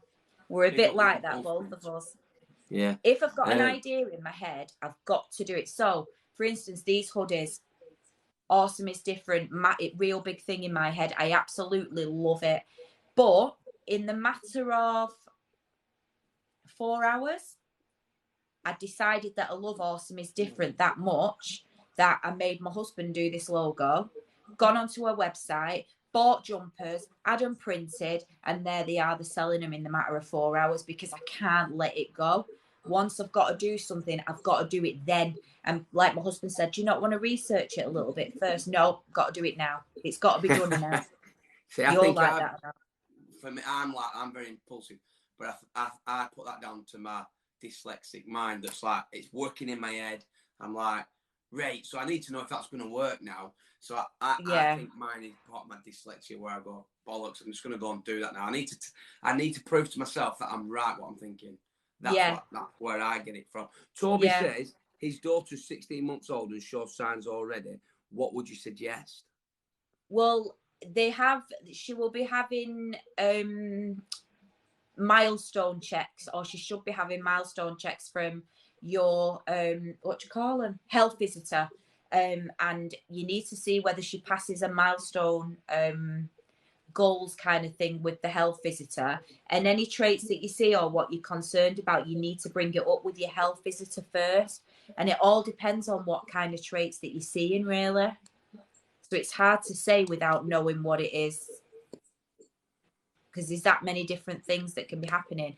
But that is very young. Mine were diagnosed very young, but with my 2 children, it was very easy to see. Some people, it's not as obvious. You might think, oh, there's something there, but my 2 youngest was quite easy to see.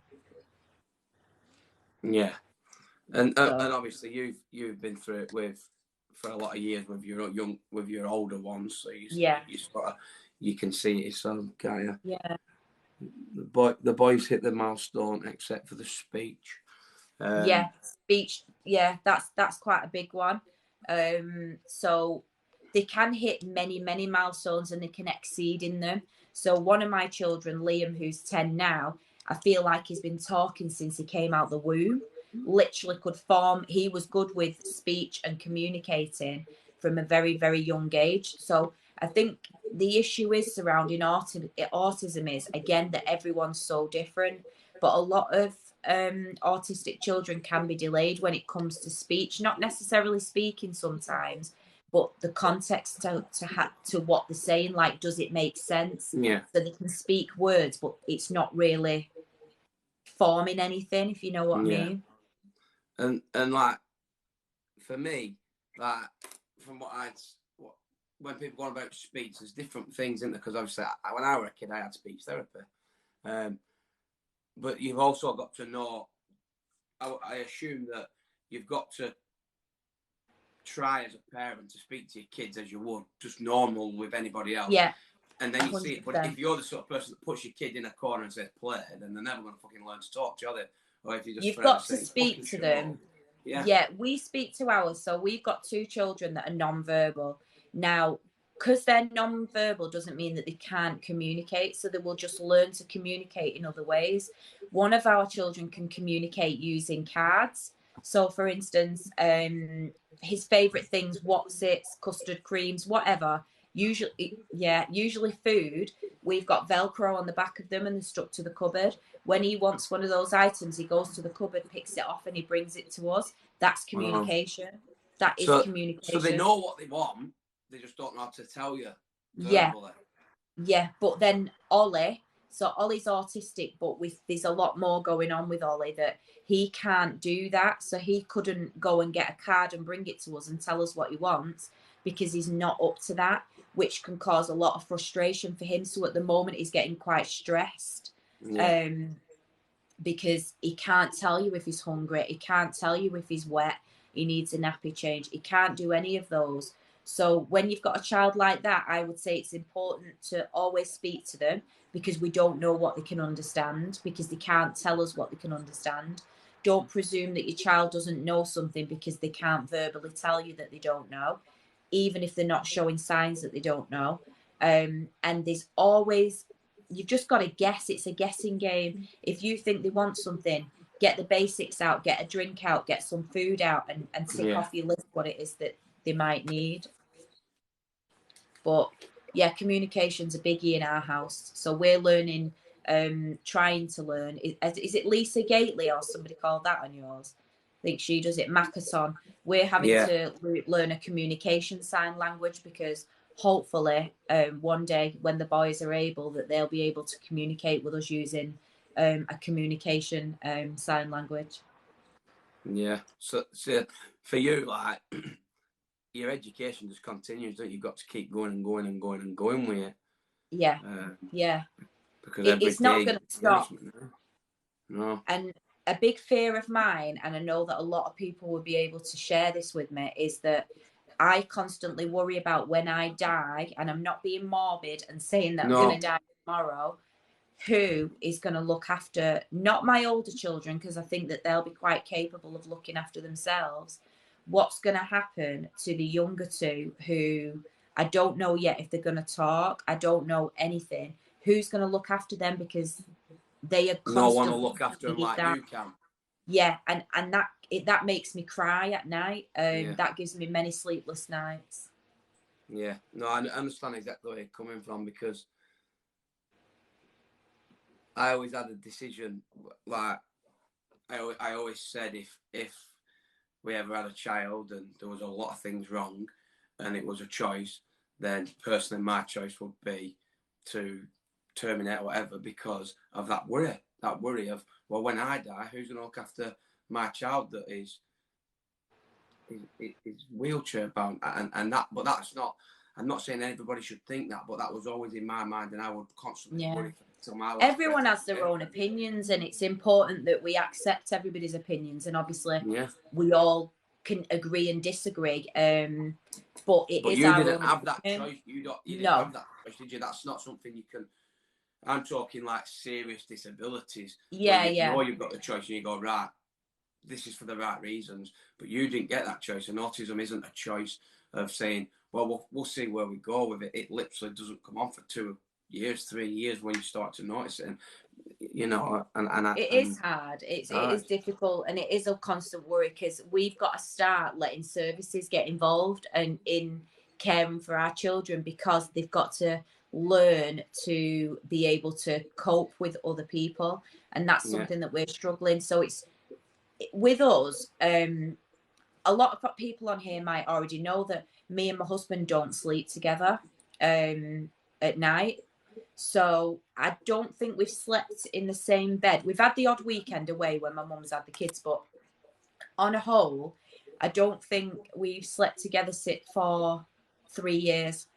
And in that 3 years, one of us sleeps on the sofa and one of us goes to bed with Ollie, because Ollie only has about 1-2 hours sleep per night. And the next night we swap over and the other person sleeps on the sofa. And there's lots of things like this that people don't know, that having children with disabilities has this impact on your relationship. And it's massive. It's a whole change within your whole dynamics of your house. Yeah. So Tash says, how does it affect your relationship?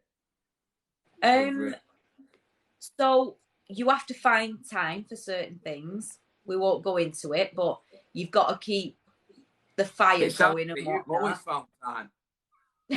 Yeah, with 5 kids I have. But on a serious note, you've got to find time for that, because if you can't find time for things like that, then I think your relationship would it would fizzle out very quickly. With Rick, he has an autistic child. So when he met me, he already had an autistic child. So you've got someone with a little bit of understanding. His understanding wasn't great when he met me, and he'll be honest about telling you that. But because his child's autistic, he was all right in accepting everything else at the time. And I think having Ollie and being told that he weren't going to be there was probably positive for our relationship in many ways. And there's been times that I thought that Rick should leave, because I feel like we don't do anything. So our life revolves. I say we don't do anything. I'm nearly finished my degree and Rick's nearly finished his degree. So we do a lot. I don't want to say we don't do anything, because we do. But what I mean is everything revolves around the children and the children's needs. And there's been times where I've said to Rick that he should move out so that he can have a bit of a life. So that, I don't know how to say it without, but basically. No, I know exactly what you're saying. You believe that Rick, in a sense, your husband Rick, isn't living his best life. In other words, and you feel that you want him to go out, have the life that most other men have, going to pub, going to football. Yeah. But it's always, well, it's your day here, it's my day there. Yeah. That's going to affect that. We need to change this. We need to change that. But I've only spoke to Rick and met him a couple of times. Yeah. And to be honest, this is Rick. This is Rick's best ability. He just goes, yeah. It's very laid back.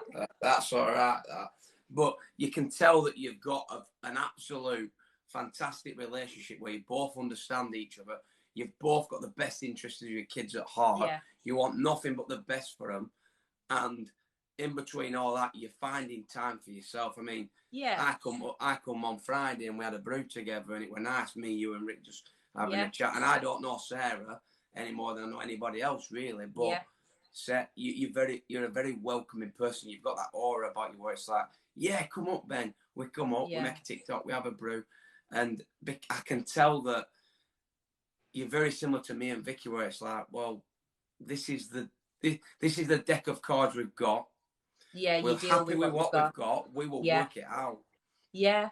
And we that make is the how it best of it. is.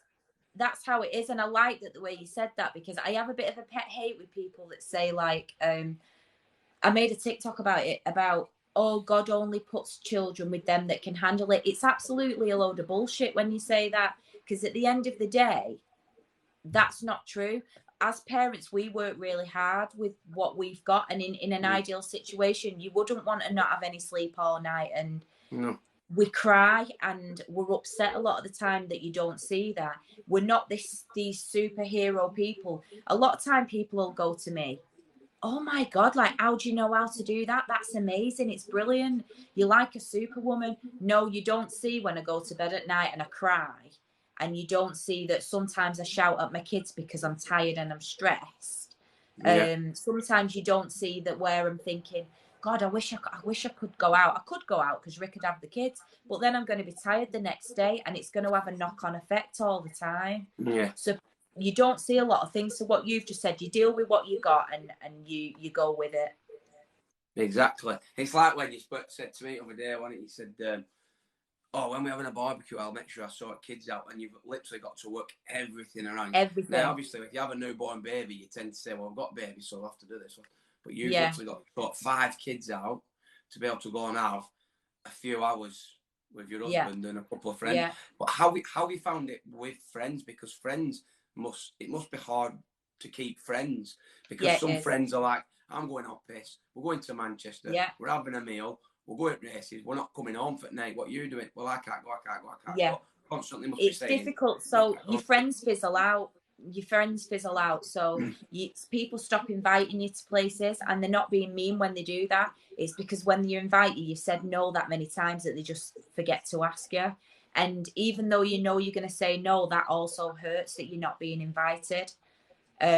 So I've got, not from TikTok, I've made many friends, but in my personal life over the years, I've got one true friend, and it's a friend that I was best friends with at school, and she's my best friend now. But what I can say about her is she doesn't understand my life, and she'll say things and I'll be like, seriously? Because she doesn't understand everything. And when I speak to another mum or another dad that has autistic children, and they'll say something to me, and I just go like this, oh, yes, somebody that knows what I'm saying. Somebody that gets me, yeah, and that is so nice when that happens. Honestly, I can't tell you how nice that is. Yeah. If you do decide to have a night out or a day out, like when you come to mine for a barbecue, you and Rick, how do you sort your kids out? So do you say to your mum, will you have all kids? Or because Shell's just said she's got 4 kids that have to go to 4 different houses because nobody can cope with more than one of the children. My mum. How do you do it? Mum takes them all. Yeah. Little mum wears a superhero cape and takes them, does she? She has the lot of them. Yeah, so my mum will come here. And when we have done things that when we just had Ollie and he was very little, Rick's mum used to have Ollie when he was tiny. But now it's, if we go out, it's my mum that comes here and she stays in our house and she has them. Yeah, just the mum. So just the mum's just put on, no one understands unless they have children on the spectrum. And that's what I was saying this morning, that I myself have been guilty of being at Morrison's and a screaming kid with mother, and I'm like to Vicky, fucking kid wants to shut up. Fucking listening to that. And that is me being genuinely honest. Yeah. Half hour or something. That's me being, what? Yeah, but just shut that door.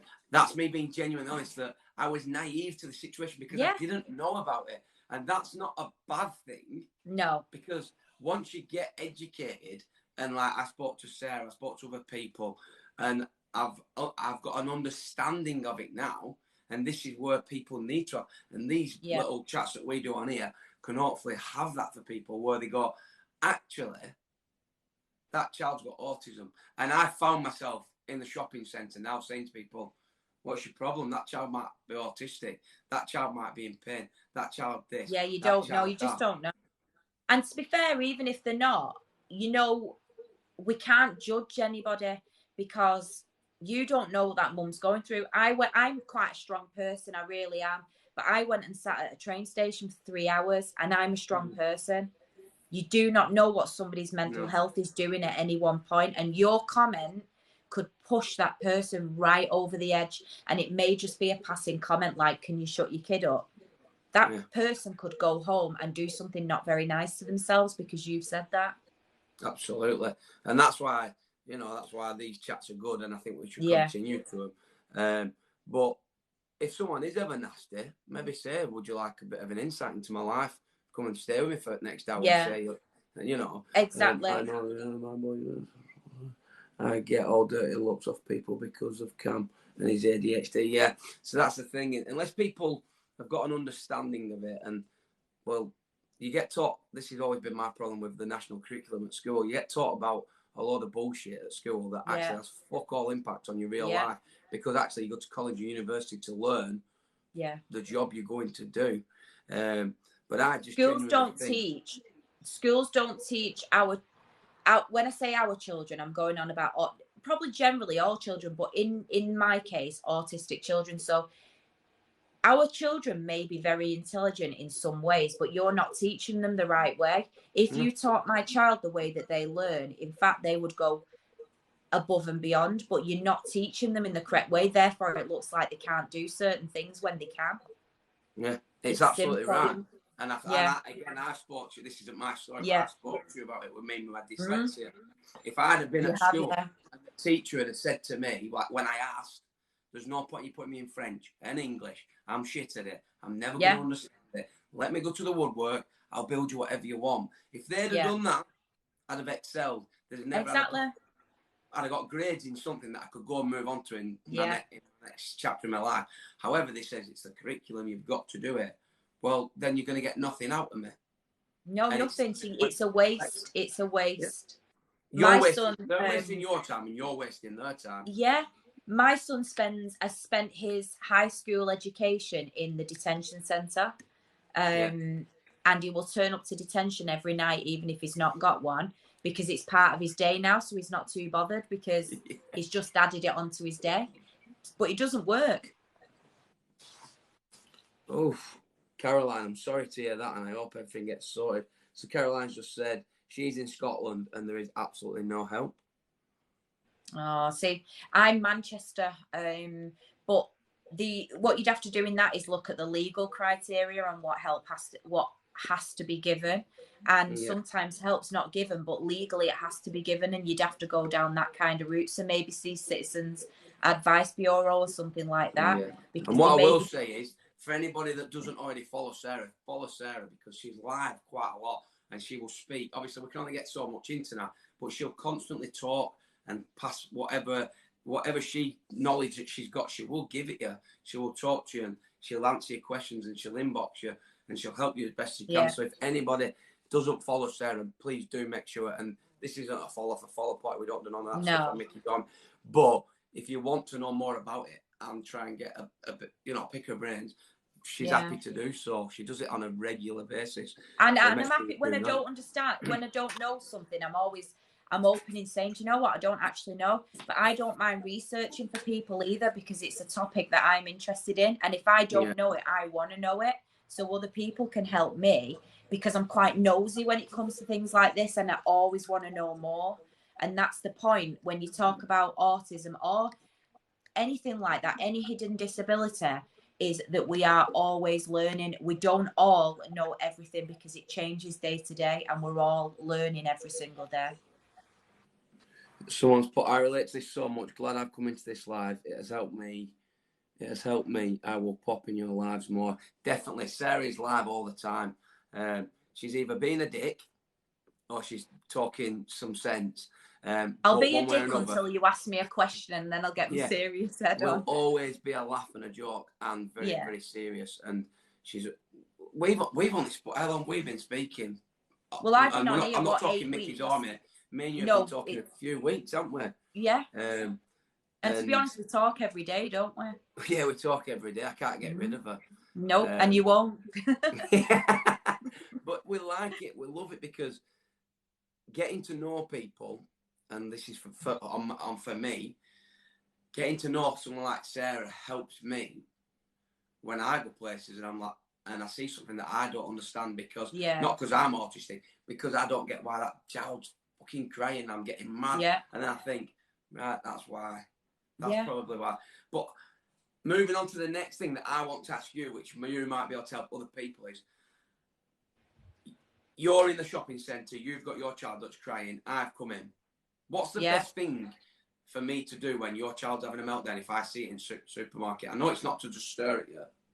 Yeah, there's different things. So in some cases, if my child is really having a really, really hard time, I would rather somebody walk past, and that's me personally, because my child is not going to accept anybody else that they don't know in their space at that time, because it would make them worse.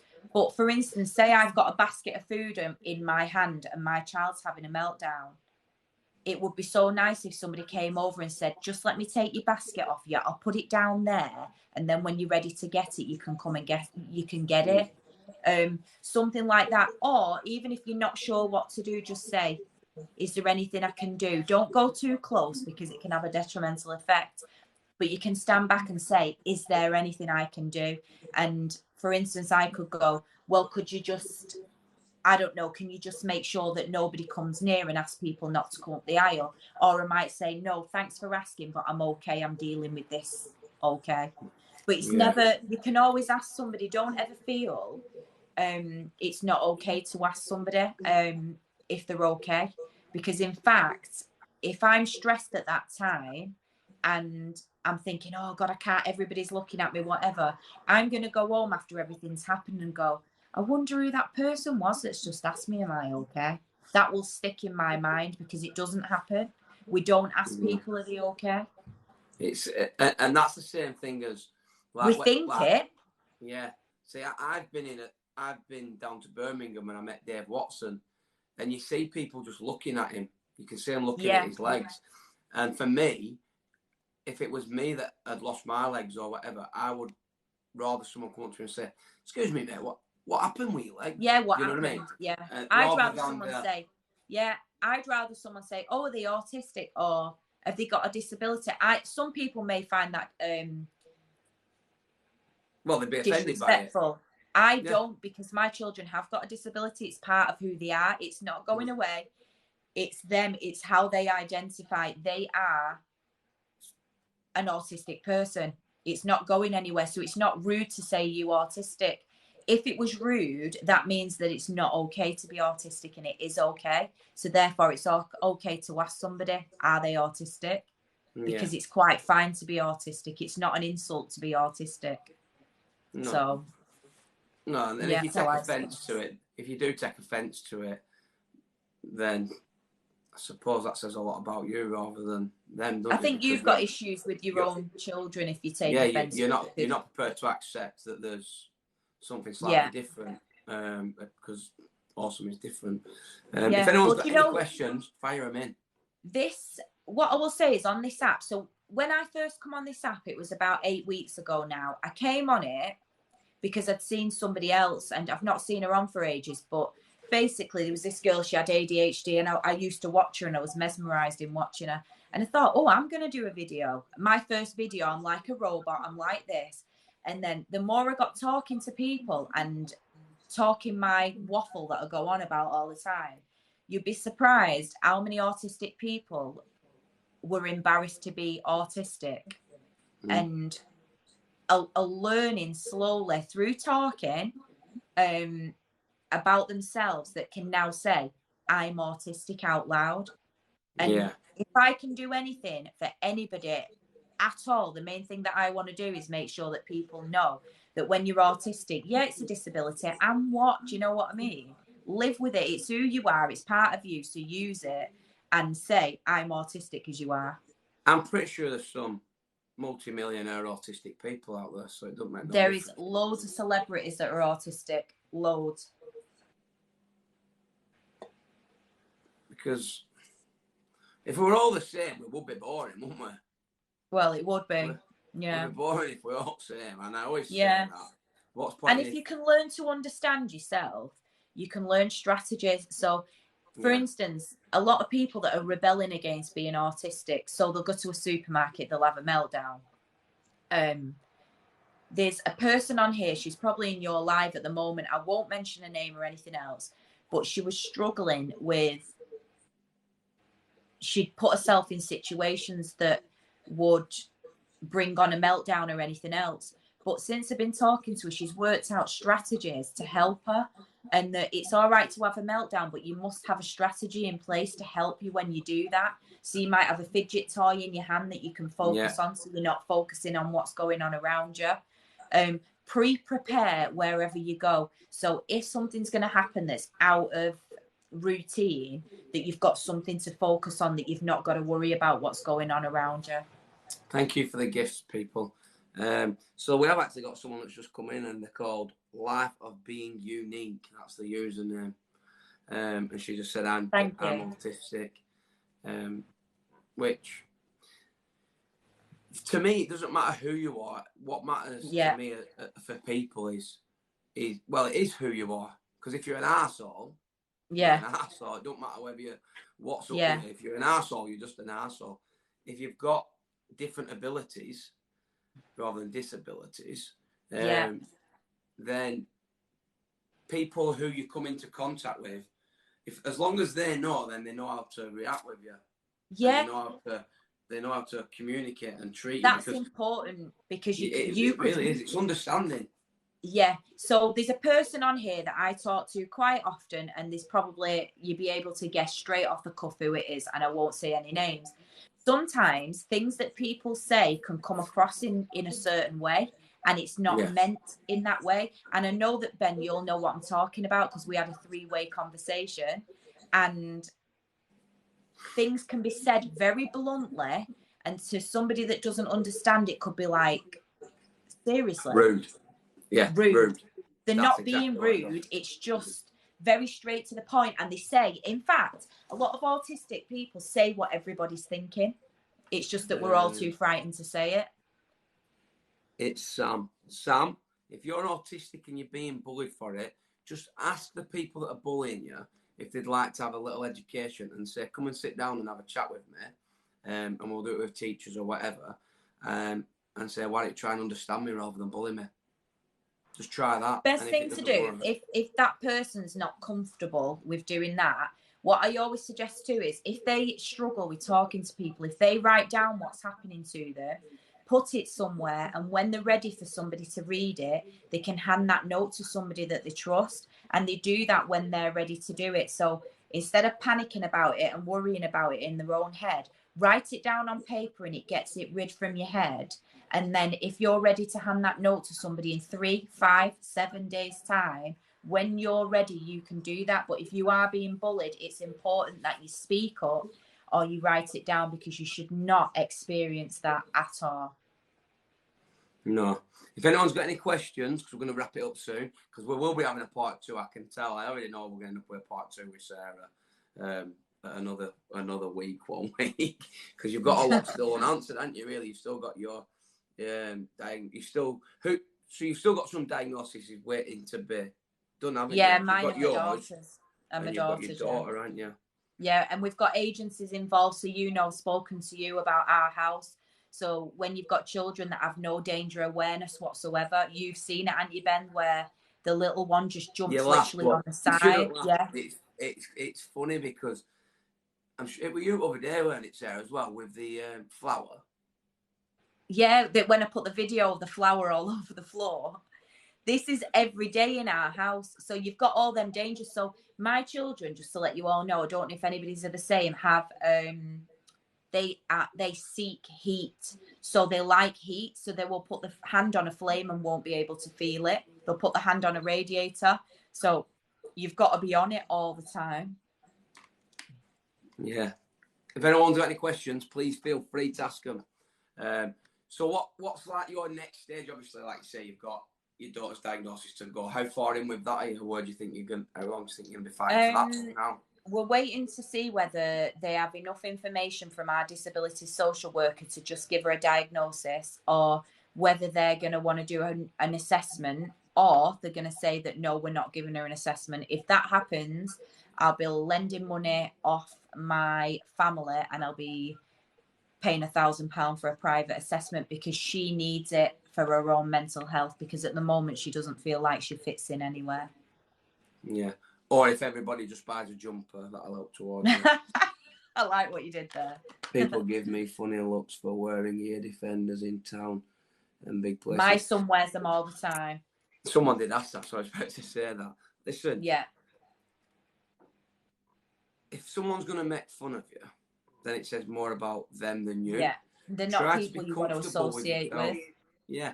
Accept yourself for who you are. Yeah. And the way I always say is that you might never see that person again. So if they look at you and give you a funny look, just look at them back and think, put some clothes on. If I ever get uncomfortable, and I very rarely do, I just imagine them naked and I just think, you can't bother me. I can sit oil on your ass.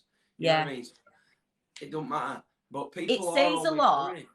Yeah, it says a lot about a person that chooses to wear ear defenders. So what you're trying to do is you're trying to cope in a society that is struggling to accommodate you, which is what I'm about. So I do believe, like, people do need educating, but above all, people just need to learn to accept. So it's acceptance. You don't need to know everything about an autistic person. You just need to accept that they may do things in different ways. So by you wearing ear defenders, that says a lot about you. So you're not trying to change yourself to fit into society, but you're trying to cope with, you know, you could go out there and really struggle because you're not wearing ear defenders, and you might have, you know, you might have a meltdown, or you might have a sensory overload because everything that's going on is too much. So to stop that, you're helping yourself by wearing the ear defenders, and that's the best thing that you can do.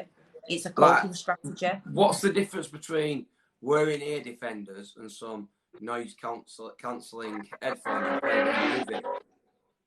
Well, it's what the person prefers. So my son won't wear ASD ear defenders. The only ear defenders that he'll wear are actually workman ear defenders that you'd wear on a building site that you buy from Screwfix.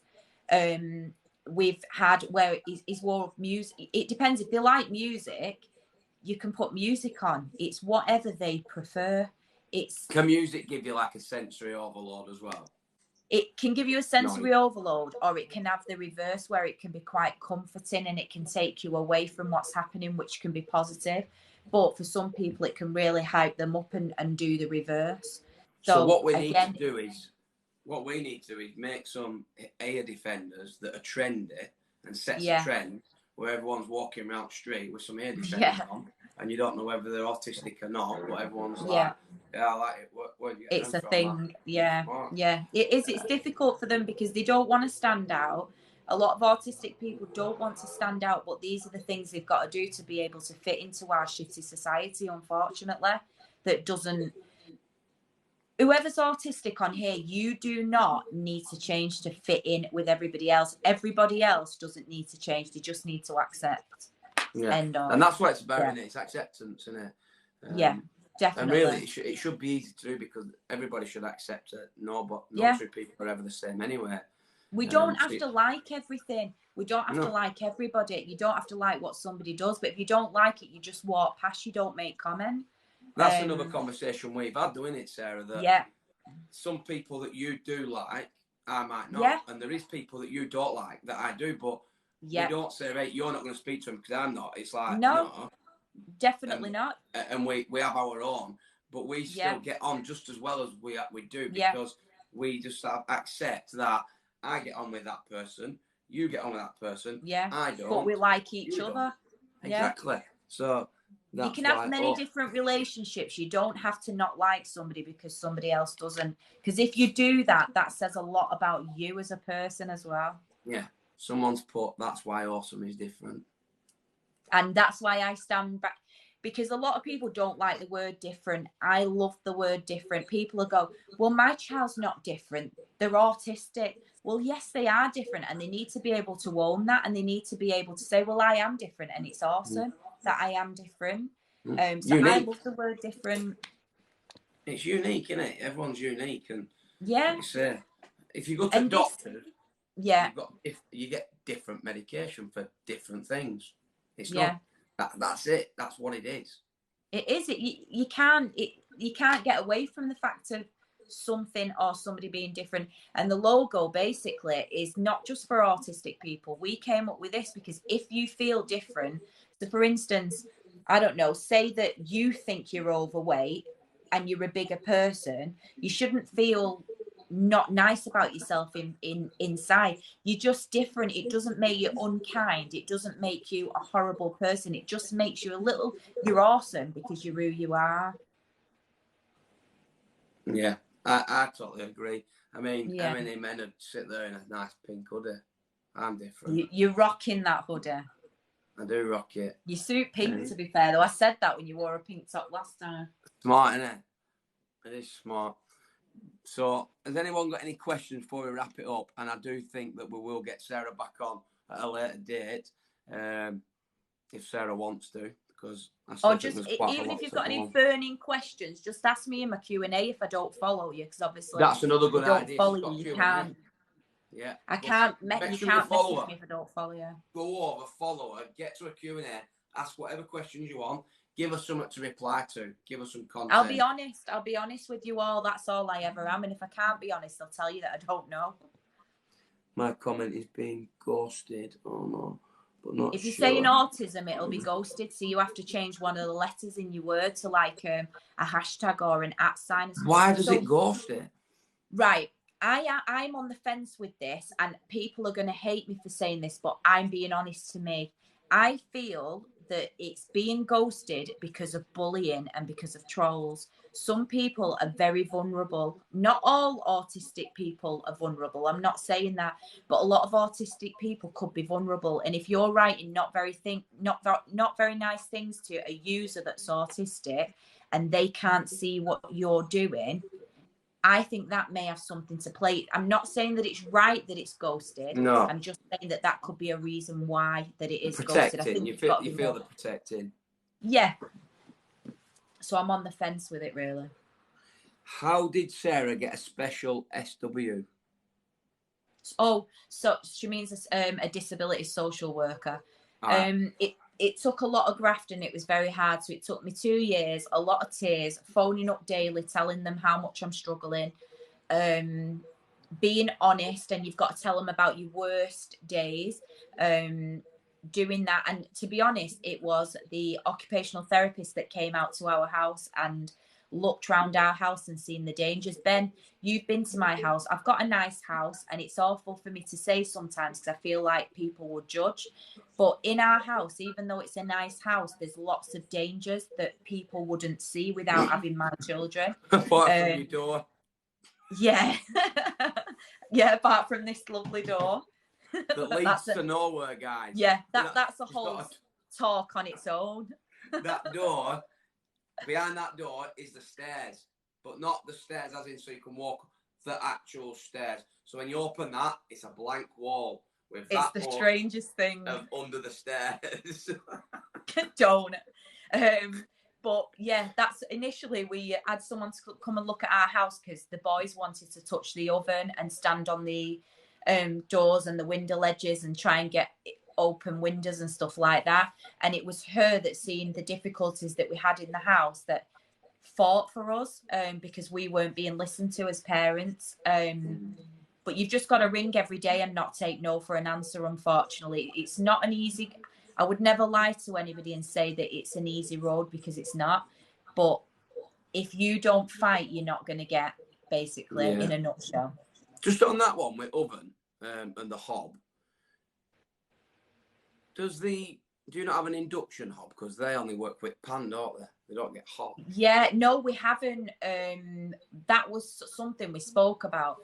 But what we need really is, I don't know if you've got it in your kitchen. You know, like when you've got cupboards that are all one and you don't have units. So we need lots of them, and we need our units to be at a high height because my kids can just put their hand on it and they're up on the unit within seconds.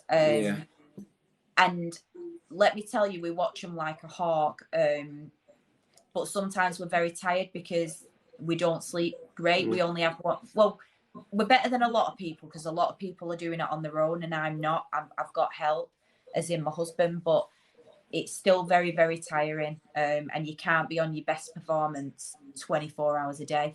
Because above all that, I'm doing my degree. My husband is he's doing his degree and he starts his new job tomorrow. So as well as sorting out your children, you've also got to do everyday things as well. And fit everything else into your lives, because we're building for our future, even though we're freaking knackered. Do you know what I mean? It's one of them. It's difficult. And you're always doing something, aren't you? You're always busy yourself. Like obviously last week, some of us know you were you're having to rearrange. You had to rearrange to come on here on Sunday because Sunday was your night. So tonight was I should have had the kids tonight. So we've kind of flipped everything round. So I'll do 2 nights, Monday, Tuesday, and Rick will have Monday, Tuesday off, so that I could come on here tonight. So we're constantly juggling things round. Rick when he wants to watch the boxing, because he loves boxing, it's his boxing in his fish tank, and he's happy.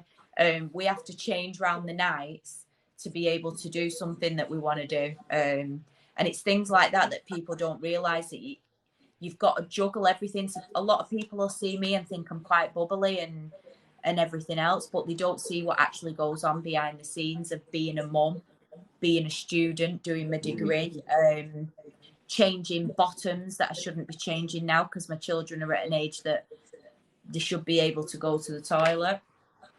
Yeah, it's all them things that, like, that you when you first have kids, you expect, well, the first couple of years will be tough, and then it'll be and then it finishes. Right? But for us, it won't. No.